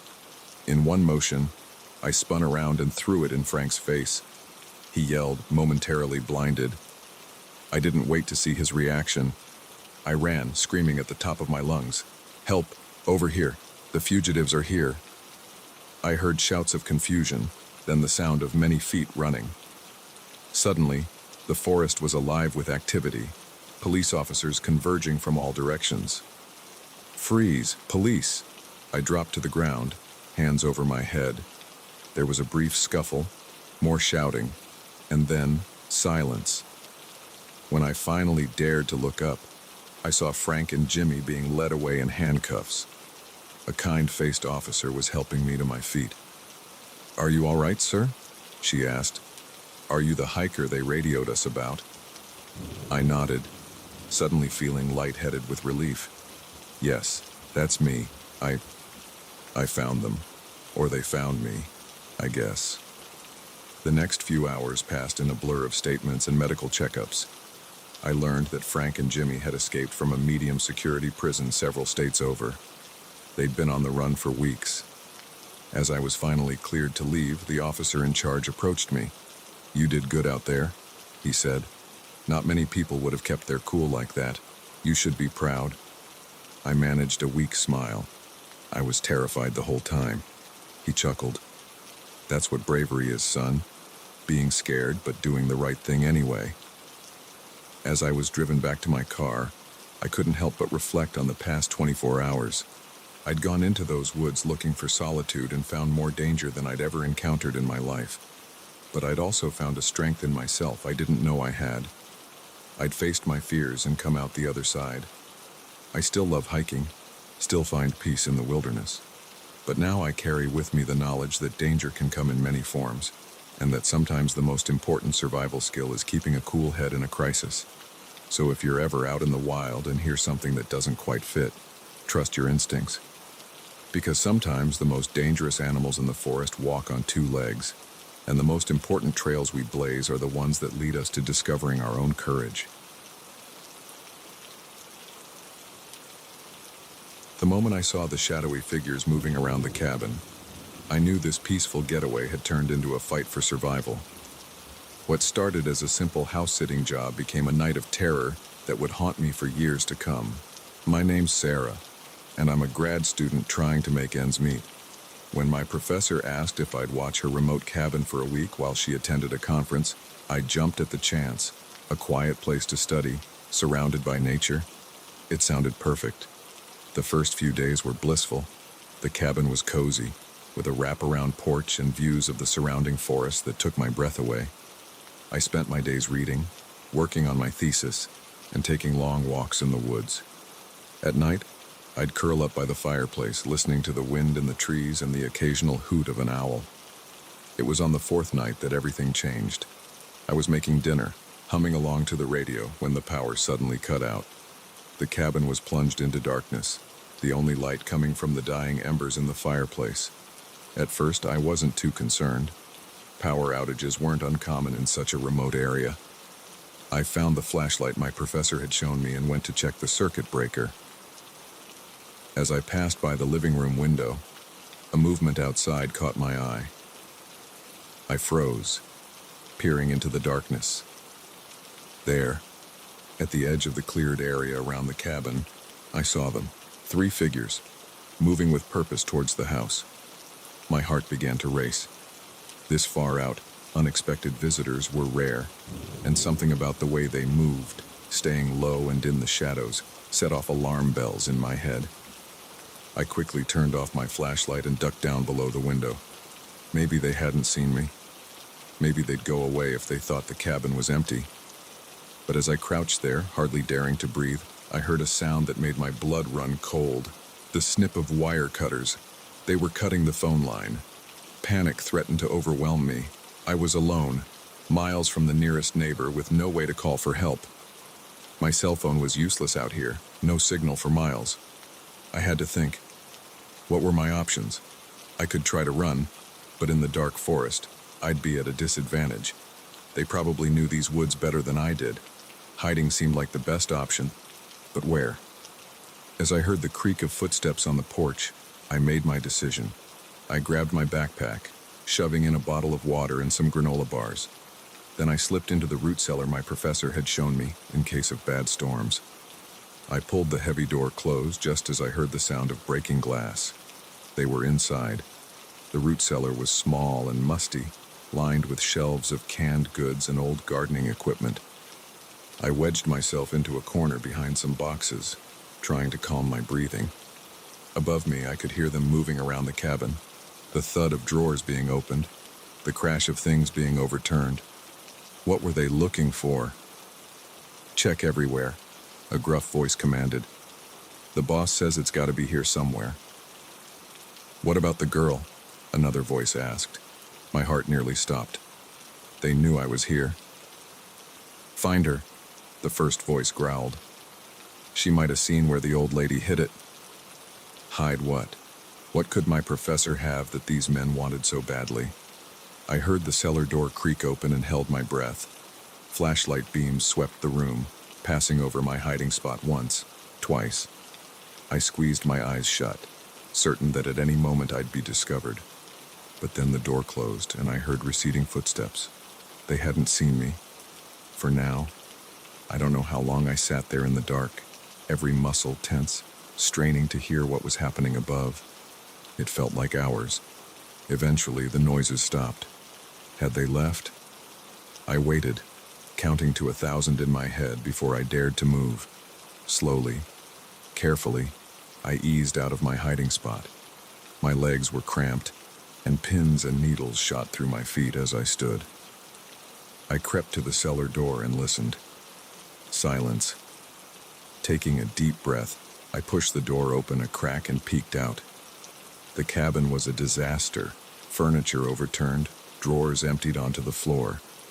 But it seemed empty. I slipped out of the cellar, my eyes darting around for any sign of the intruders. Nothing. Had they really gone? Just as I started to relax, I heard the rumble of an engine outside. Headlights swept across the windows as a vehicle pulled up. I ducked down behind the couch, my heart pounding. The car door slammed, and heavy footsteps approached the cabin. Find anything? A new voice called out. Nothing, came the reply from outside. Place is clean. No sign of the document or the girl. Document. What document could be so important? Keep looking, the newcomer ordered. Tear the place apart if you have to, and find that girl. She must be around here somewhere. I knew I couldn't stay in the cabin. It was only a matter of time before they found me. I needed to get out, to find help. The back door was only a few feet away. If I could make it there, I might have a chance to slip into the woods unnoticed. Taking a deep breath, I crawled towards the door, staying low to avoid the windows. Just as I reached for the handle, a floorboard creaked beneath me. The cabin went silent. Then, footsteps, moving quickly in my direction. I didn't think. I yanked the door open and ran.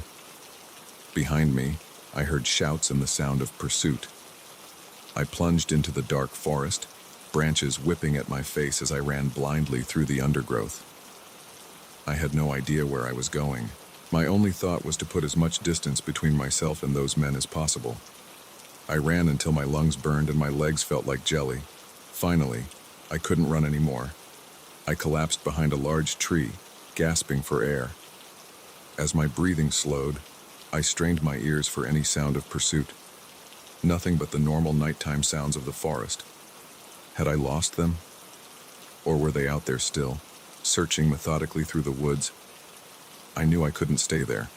I needed to find help to get to the authorities somehow, but in which direction? In the panic of my flight, I'd lost all sense of direction. As the adrenaline wore off, the reality of my situation sank in. I was lost in the woods in the middle of the night, being hunted by dangerous men. I had no phone, no way to call for help, and I had no idea what they wanted or why they were after me. I allowed myself a moment of despair, a few silent tears sliding down my cheeks. Then I took a deep breath and forced myself to think. My professor had mentioned a ranger station about 5 miles east of the cabin. If I could find it, I'd be safe. But how to know which way was east? I looked up, searching for the stars through the canopy of leaves. There, the Big Dipper. I oriented myself, picking out east. It wasn't much, but it was a direction. It was hope. Gathering my remaining strength, I set off. I moved as quietly as I could, constantly looking over my shoulder, jumping at every snapping twig or rustle of leaves. I walked for what felt like hours. My feet were blistered, my legs aching, but I didn't dare stop. Every time I felt like giving up, I imagined those men finding me, and it spurred me on. Just when I thought I couldn't take another step, I saw it, a faint glow through the trees, the ranger station. Relief flooded through me, giving me a final burst of energy. I stumbled out of the woods into the station's parking lot just as the sun was beginning to rise.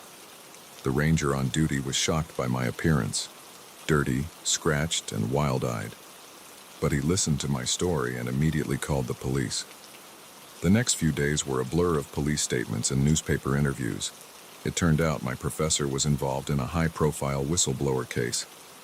The men had been searching for documents that could implicate some very powerful people. They caught most of the men who had broken into the cabin, but their leader remained at large. For weeks, I jumped at every shadow, convinced he was coming to silence me.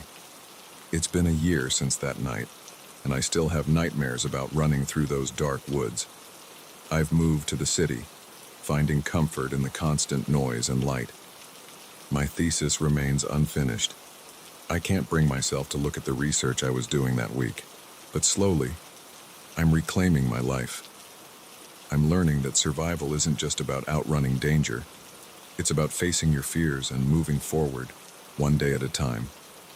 I don't know if I'll ever feel completely safe again, but I do know that I'm stronger than I ever thought possible. And if I could survive that night in the woods, I can survive anything. So if you ever find yourself alone in a remote cabin and something feels off, trust your instincts. Sometimes the most dangerous predators aren't the ones with claws and fangs, but the ones who walk on 2 legs and have secrets to protect.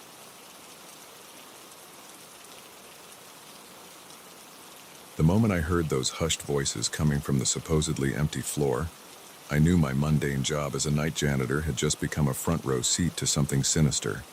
What I discovered that night would change my life forever, plunging me into a world of danger I never knew existed. My name's Dave, and I've been working nights at Apex Corporation for the past 3 years. It's not a glamorous job, but it pays the bills and gives me time to work on my novel during the quiet hours. At least, that's what I thought until that fateful Tuesday night. I was on the 37th floor, mopping the endless expanse of polished tiles, when I heard it. Voices, low and urgent, coming from the executive boardroom. At first, I thought I was imagining things. This floor was supposed to be empty. Hell, the whole building was supposed to be empty except for security and us cleaning staff. Curiosity got the better of me. I crept closer to the boardroom, my heart pounding so loud I was sure they'd hear it. As I neared the door, left slightly ajar, the voices became clearer. "The shipment arrives tomorrow night," a deep voice was saying. "We need to make sure everything's in place." "What about the feds?" another voice asked, higher pitched and nervous. "They've been sniffing around lately." "Leave them to me," the first voice replied, a hint of menace in his tone. "I've got people in place. They won't be a problem." My blood ran cold. This wasn't just some late-night meeting. This was something illegal, something dangerous. I must have made a noise, a gasp, a shift of my weight, because suddenly the voices stopped. I heard chairs scraping against the floor. "Did you hear that?" the nervous voice asked. "Check it out," the deeper voice commanded. Panic surged through me. I looked around frantically for a place to hide. The hallway was long and open, with nowhere to conceal myself.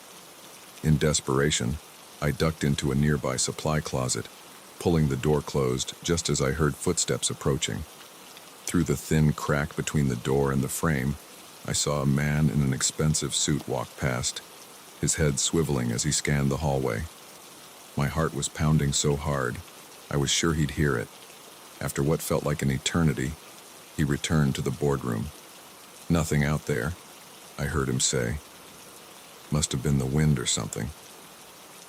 I stayed frozen in that closet, barely daring to breathe, as the meeting continued. They talked about shipments, payoffs, and taking care of people who got in their way. It was like something out of a crime movie, except this was real, and I was trapped in the middle of it. Finally, after what seemed like hours, I heard them preparing to leave. I waited until their footsteps had faded and the elevator dinged in the distance before I dared to emerge from my hiding spot. My mind was racing. What should I do? Go to the police?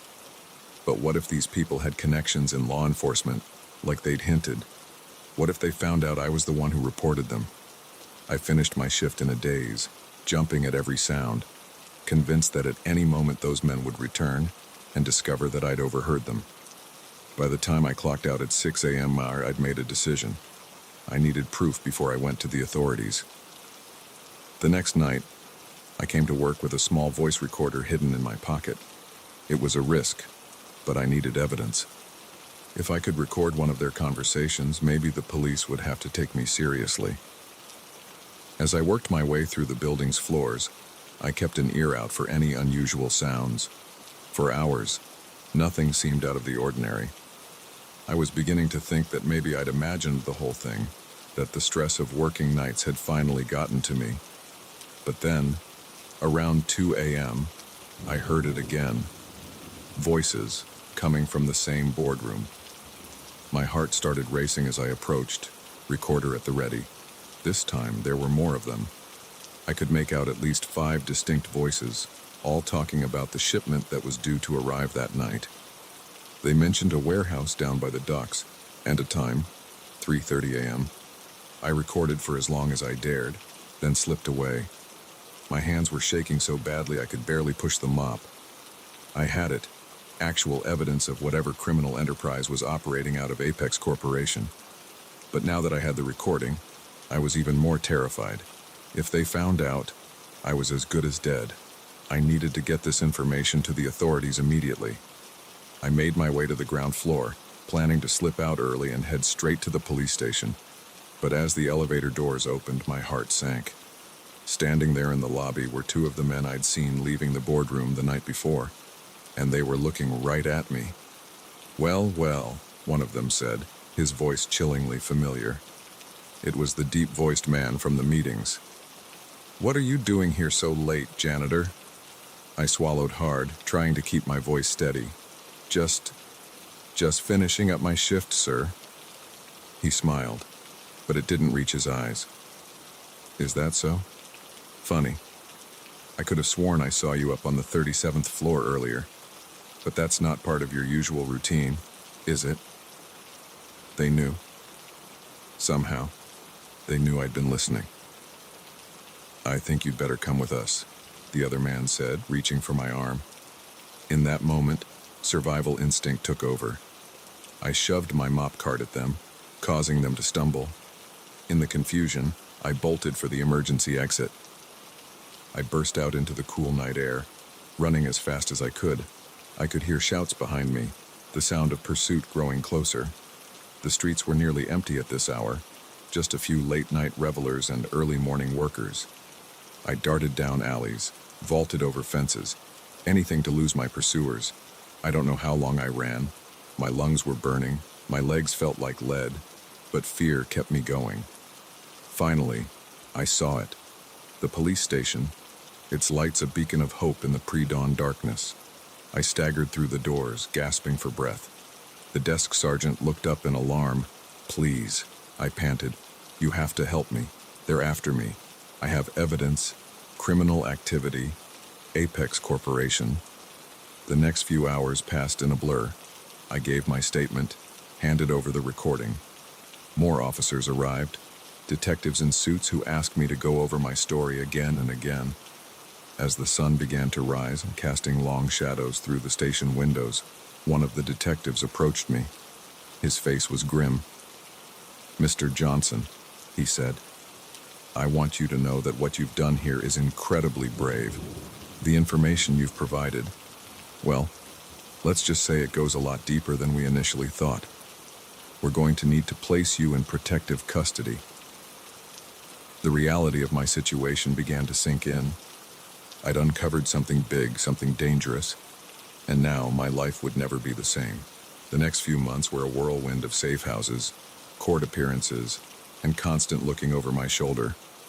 The case against Apex Corporation and its executives made national headlines. It turned out they were involved in everything from money laundering to human trafficking. Thanks to my evidence, most of the ring was brought down. But a few key players remained at large, including the deep-voiced man who'd confronted me that night. Even now, years later, I sometimes wake up in a cold sweat, convinced I hear footsteps outside my door. I've changed my name, moved across the country, started a new life. But I can never quite shake the feeling that I'm being watched. I often think back to that night, to the moment I decided to investigate those voices instead of minding my own business. Sometimes I regret it, wishing I could go back to my simple life of mopping floors and dreaming of being a writer. But then I remember the lives that were saved because of what I uncovered, the victims who found justice. And I know that, despite everything, I made the right choice. So if you're ever working late and hear something you shouldn't, remember my story. Sometimes the most important cleaning up isn't done with a mop and bucket, but with the courage to expose the dirt that others want to keep hidden. Just be prepared. Once you step into that world, there's no going back to blissful ignorance. The truth, I've learned, is a powerful and dangerous thing. But in the end, it's all we have to fight the darkness that lurks in the shadows of gleaming corporate towers and behind closed boardroom doors.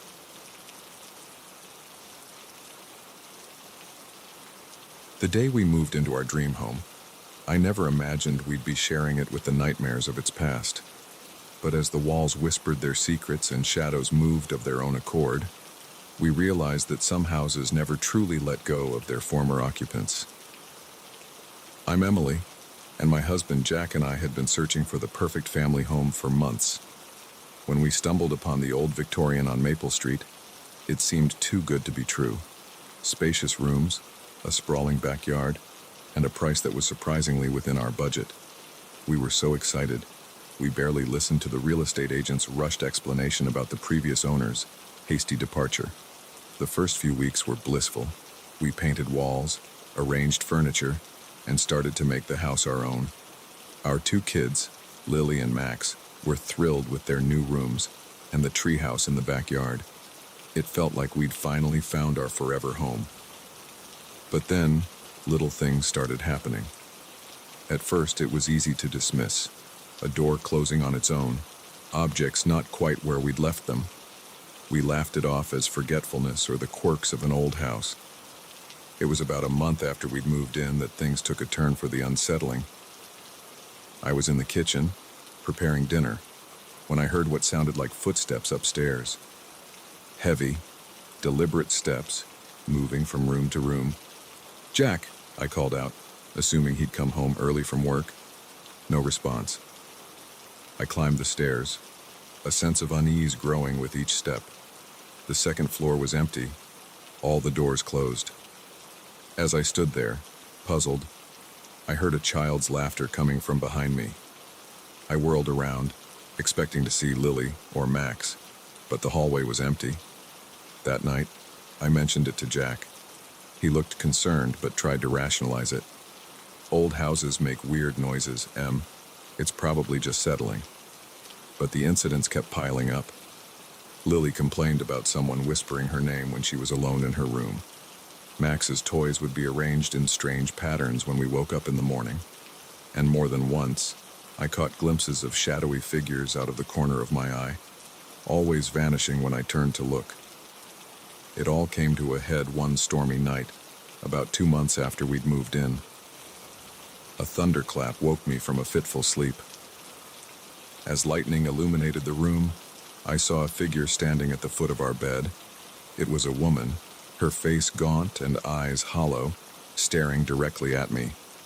I screamed, startling Jack awake, but when he turned on the light, she was gone. Shaken, we checked on the kids. Lily was sitting up in bed, tears streaming down her face. The sad lady was here again. She whimpered. She said we need to leave before they come back. That was the final straw. The next morning, we started researching the history of the house. What we found chilled us to the bone. The previous owners, the Harrises, had disappeared without a trace 3 years ago. The case had gone cold, but there were whispers of strange occurrences in the house, of the family's increasing paranoia in the weeks before they vanished. Digging deeper, we uncovered a pattern. Every family that had lived in the house for the past century had either moved out abruptly or met with tragedy. Accidents, disappearances, sudden illnesses. The house seemed to be a magnet for misfortune. We were debating what to do when Max came running into the room, his eyes wide with excitement. "I made new friends," he exclaimed. "They live in the walls, and they want to play hide and seek." A chill ran down my spine. "Max, honey, what do you mean they live in the walls?" He pointed to a small vent near the floor, one I'd never paid much attention to before. "They come out from there. They're funny looking, but they're nice. They said they've been waiting for someone to play with for a long time." Jack and I exchanged worried glances. That night, after the kids were asleep, we decided to investigate. Armed with flashlights and a healthy dose of fear, we approached the vent Max had pointed out. Jack unscrewed it carefully, revealing a dark space beyond. As he shone his flashlight into the opening, we both gasped. There was a narrow passageway, barely big enough for a person to crawl through. "Should we?" I hesitated, fear battling with curiosity. Jack nodded grimly. "We need to know what we're dealing with." He went first, squeezing into the tight space. I followed, my heart pounding so loud I was sure whatever was in there would hear it. The passage twisted and turned, leading us deeper into the bowels of the house. The air grew stale, and I could swear I heard whispers echoing around us. Finally, the passage opened up into a small room. As our flashlights swept the space, I had to stifle a scream. The walls were covered in drawings, crude, childlike sketches of people screaming, of dark figures looming over them. And in the center of the room was a collection of objects. Toys, jewelry, wallets. Things that must have belonged to previous occupants of the house. But what made my blood run cold was the fresh crayon drawing pinned to one wall.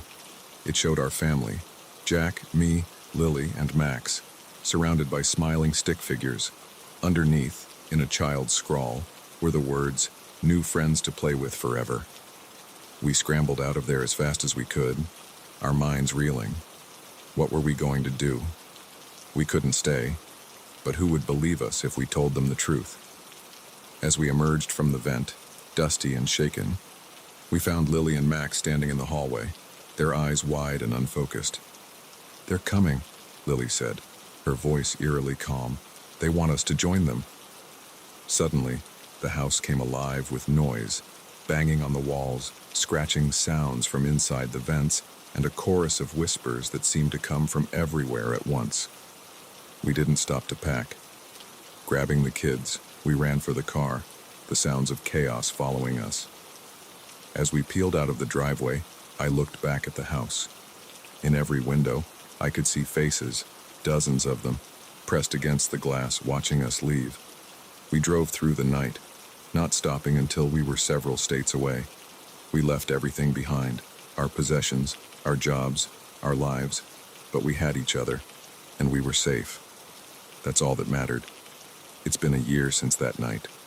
We've started over in a new town, in a new house, a newly built one, with no history and no hidden passages in the walls.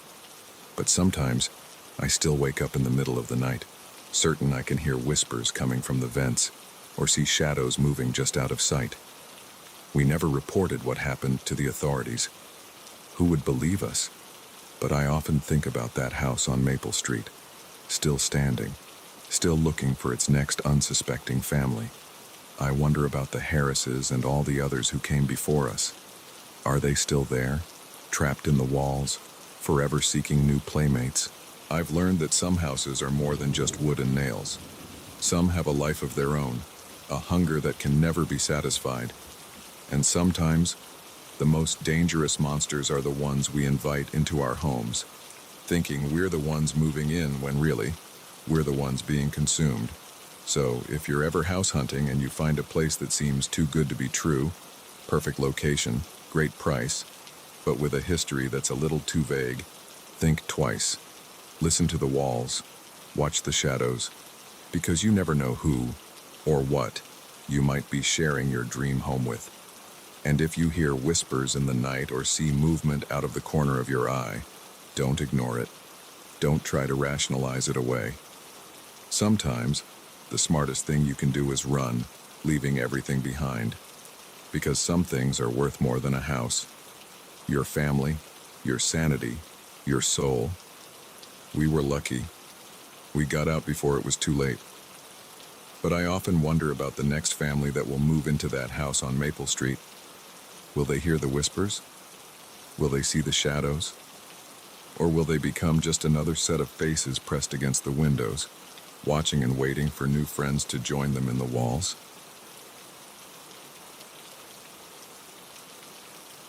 The moment my car sputtered to a stop on that deserted road, I knew I was in trouble. But when the Good Samaritan pulled over to help, I realized that sometimes the real danger isn't being stranded, it's being rescued by the wrong person.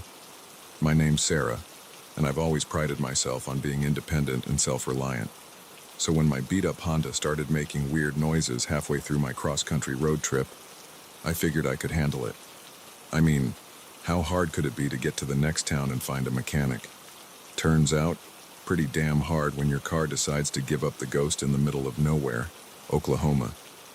It was just past sunset, that eerie twilight time when the world seems suspended between day and night. The road stretched out endlessly in both directions, nothing but fields and the occasional skeleton of a long-abandoned barn as far as the eye could see. I popped the hood and stared at the engine, willing it to reveal its secrets. But let's be real. I wouldn't know a carburetor from a catalytic converter if my life depended on it. And as the darkness deepened and the temperature dropped, I was starting to worry that it might. I checked my phone for the millionth time. Still no signal. Of course, just as I was contemplating the wisdom of starting to walk, even though I had no idea which direction would lead me to civilization, I saw headlights approaching in the distance. Relief washed over me. Finally, someone who could help. I waved my arms, feeling a bit silly but desperate enough not to care. The vehicle, a large pickup truck, slowed as it approached. It pulled over about 20 feet behind my car, its headlights illuminating the scene in harsh white light. A man got out and started walking towards me. He was tall and broad-shouldered, wearing a flannel shirt and a baseball cap pulled low over his eyes. "Car trouble," he called out, his voice friendly enough. I nodded, suddenly feeling a bit uneasy, though I couldn't put my finger on why. "Yeah, it just died on me. I don't suppose you know anything about cars." He chuckled, coming closer. "I might know a thing or two. Mind if I take a look?" I stepped back, gesturing towards the open hood. As he leaned in to examine the engine, I caught a whiff of something, alcohol. At this distance, I could see his eyes were slightly bloodshot. "Looks like your alternator's shot," he said after a moment. "You're not going anywhere tonight, I'm afraid." My heart sank. Oh no. Is there a town nearby where I could get it towed? He straightened up, wiping his hands on his jeans. "Nearest town's about 40 miles that away." He jerked his thumb over his shoulder. "But don't you worry, pretty lady. I'd be happy to give you a ride." There it was again. That nagging feeling that something wasn't quite right. His smile was a little too wide, his eyes a little too intense.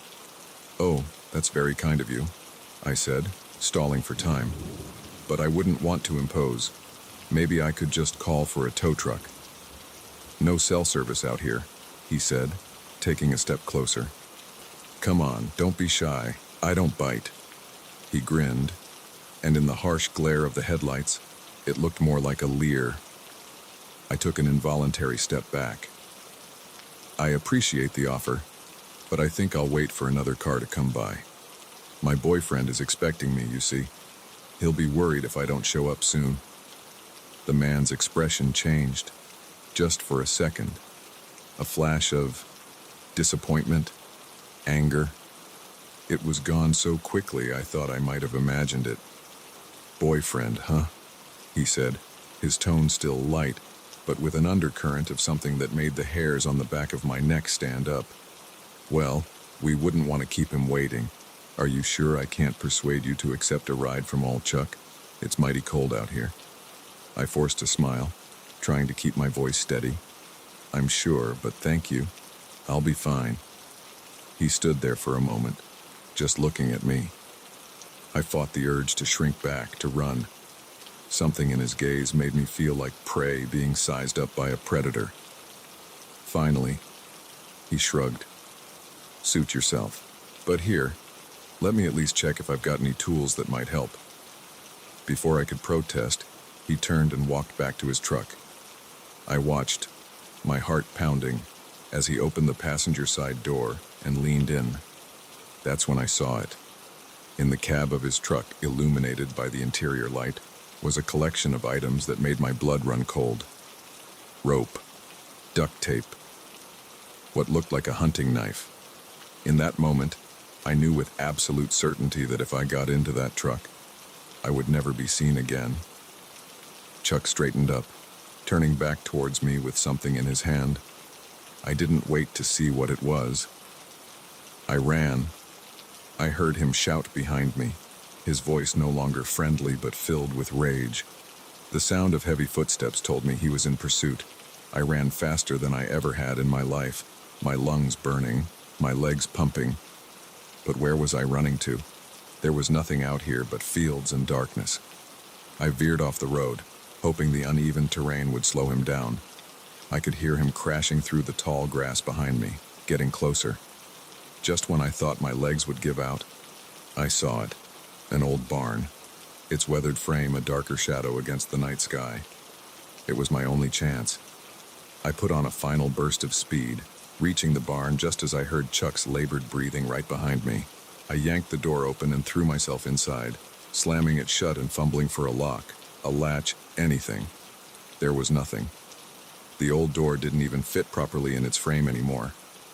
I backed away, looking frantically for a place to hide. The barn was mostly empty, just some old farm equipment and piles of moldy hay. The door burst open, and there was Chuck, silhouetted against the night sky. His cap was gone, his hair wild, and in his hand was a wicked-looking knife. "Now, why'd you have to go and do that?" he panted, his eyes gleaming with a mixture of rage and excitement. "We could have had such a nice time together." I grabbed the nearest object, an old pitchfork, and held it out in front of me. "Stay back," I yelled, my voice shaking despite my best efforts. "I swear I'll use this." He laughed, a chilling sound that echoed in the empty barn. Feisty. I like that. Makes it more fun. He lunged forward, faster than I would have thought possible for a man his size. I swung the pitchfork, more out of reflex than any real plan. By some miracle, it connected. Chuck howled in pain as one of the tines scraped across his face, drawing blood. I didn't wait to see what he'd do next. I bolted past him, back out into the night. But where could I go? My car was useless, and I was in the middle of nowhere. As I ran, a memory surfaced, an old episode of some true crime show. It said that if you were being chased, you should run towards lights, towards civilization. I searched the horizon desperately. There, in the distance, a faint glow. It could be a farmhouse, a gas station, anything. It was my only hope. I ran towards it, ignoring the burning in my lungs, the ache in my legs. Behind me, I could hear Chuck crashing through the fields, cursing loudly. The light grew brighter. As I got closer, I realized it was a house, a real, normal-looking house with a porch light on and a car in the driveway. I used the last of my strength to sprint towards it, screaming at the top of my lungs. "Help! Please, somebody help me!" The porch light flickered on, and the front door opened. An elderly couple peered out, looks of confusion turning to alarm as they saw me running towards them, followed by the hulking figure of Chuck. "Call the police," I gasped as I reached them. "Please, he's trying to kill me." The old man didn't hesitate. He ushered me inside and slammed the door, locking it securely. His wife was already on the phone with 911. We watched through the window as Chuck reached the edge of their property. He stood there for a moment, staring at the house with undisguised fury. Then, as the sound of sirens began to wail in the distance, he turned and ran back towards the road. The police arrived a few minutes later, but Chuck and his truck were long gone. They took my statement and put out an APB, but I knew the chances of catching him were slim. As I sat on the old couple's couch, wrapped in a blanket and sipping tea with shaking hands, the reality of what had almost happened began to sink in. If I had accepted that ride, if I hadn't seen the contents of his truck, if I hadn't found that barn or this house, it's been 6 months since that night. They never caught Chuck, though there have been reports of similar incidents in other states. I still have nightmares sometimes, still find myself looking over my shoulder more often than I'd like to admit. But I also find myself appreciating life more. Every day feels like a gift, a second chance I nearly didn't get.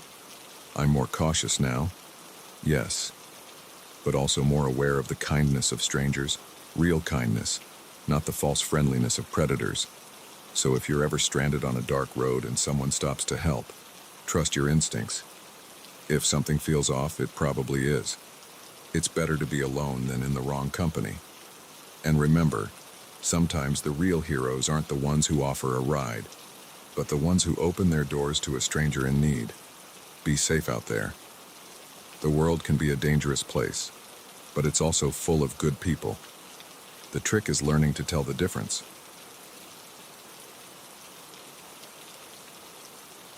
The moment I realized I was trapped in that house with a killer, I knew my job as a realtor had just become a fight for survival.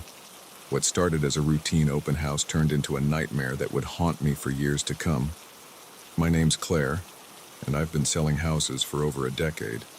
I thought I'd seen it all: fussy buyers, hidden structural problems, even the occasional ghost story.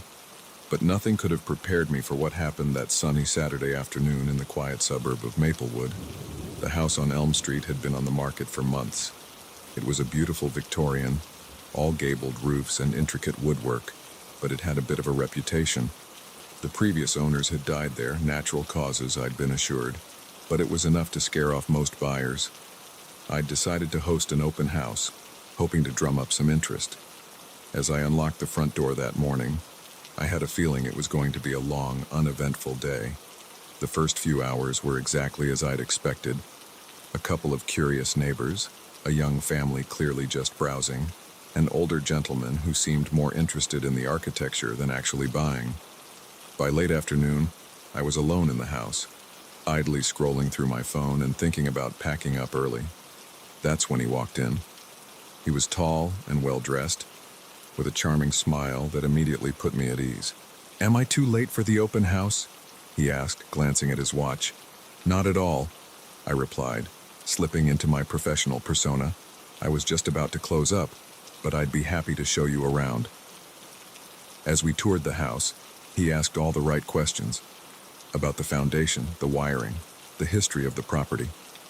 He seemed especially interested in the basement, commenting on its size and the sturdy lock on the door.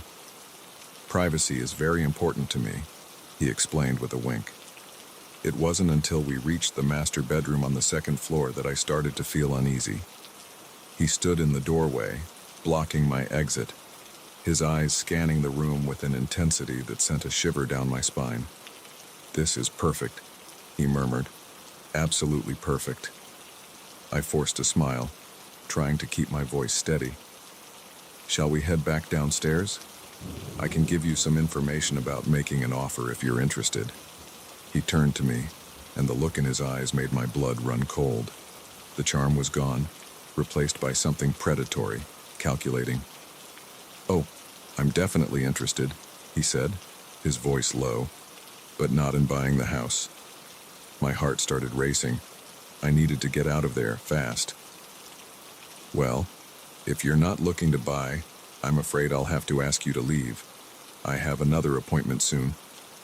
He chuckled, a sound devoid of any warmth. "No, you don't. I've been watching this house and watching you. I know you're alone here." I tried to push past him, but he was faster. In one fluid motion, he grabbed my arm and pushed me back into the room.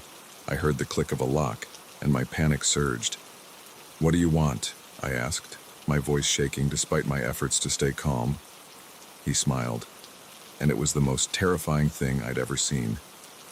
"I want to play a game. This big, empty house. It's the perfect playground, don't you think?" I looked around frantically for a weapon, anything I could use to defend myself. But the room had been staged for the open house. There was nothing personal, nothing heavy or sharp. "People will be looking for me," I said, trying to sound more confident than I felt. "My office knows I'm here." He shook his head, almost sadly. "No, they don't. You were going to leave early, remember? No one's expecting to hear from you until Monday." My blood ran cold as I realized he was right. I'd told my boss I might close up early if it was slow. No one would miss me for days. "Now," he said, pulling a knife from his jacket pocket, "shall we begin?" What followed was the most terrifying game of cat and mouse I've ever experienced. I managed to dodge past him and out of the bedroom, but I quickly realized I was trapped. He had locked and blocked the front door somehow, and the windows were all sealed shut, a charming original feature that I had praised to potential buyers just hours earlier. I ran from room to room, trying to find a way out, all the while hearing his footsteps, his taunting voice. Come out, wherever you are," he called, like this was all some twisted game of hide and seek. At one point, I thought I had outsmarted him. I hid in a hall closet, holding my breath as I heard him walk past. But just as I was about to breathe a sigh of relief, the door flew open. He had been waiting, silent, for me to relax.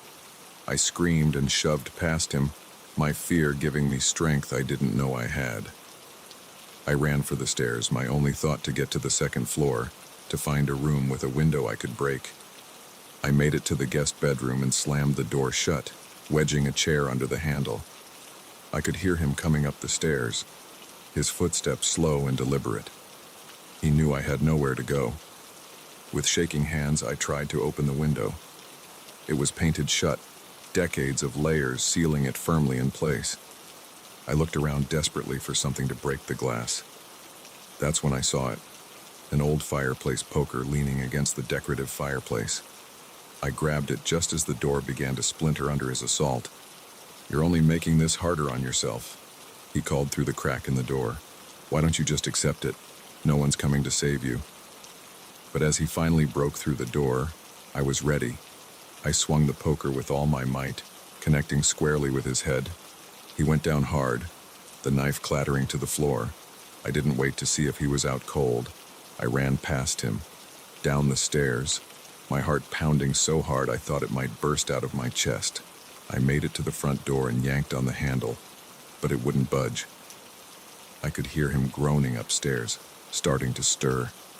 In desperation, I grabbed a heavy candlestick from the entryway table and smashed it against the small window pane in the door. The glass shattered, and I reached through, not caring as the jagged edges cut into my arm. I managed to unlock the door just as I heard him stumbling down the stairs. I burst out onto the porch, screaming for help at the top of my lungs. A neighbor out walking his dog saw me and immediately called 911.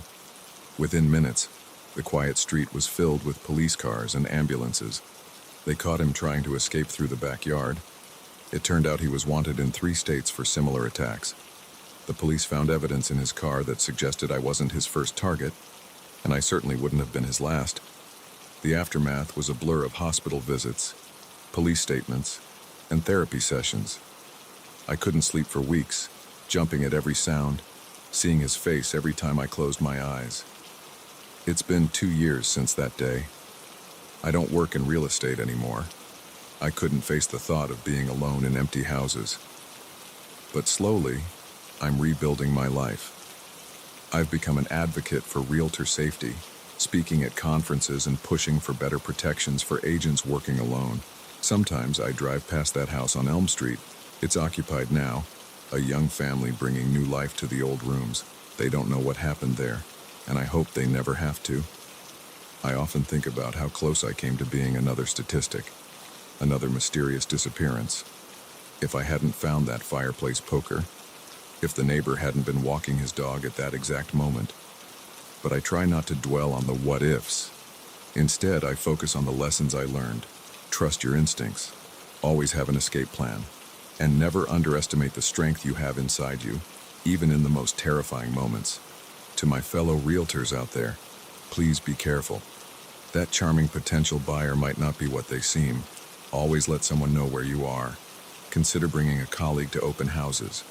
It might seem like overkill, but believe me, it's better to be overly cautious than to find yourself living a nightmare. And to everyone else, remember that bravery isn't about not being afraid. It's about facing that fear and fighting through it. We're all stronger than we know. Sometimes it just takes a life or death situation to realize it. I survived that day on Elm Street. I outsmarted a killer and lived to tell the tale. It's not a story I ever wanted to have, but it's mine. And if sharing it can help keep even one person safe, then maybe some good can come from that terrifying game of cat and mouse in an empty house on a sunny Saturday.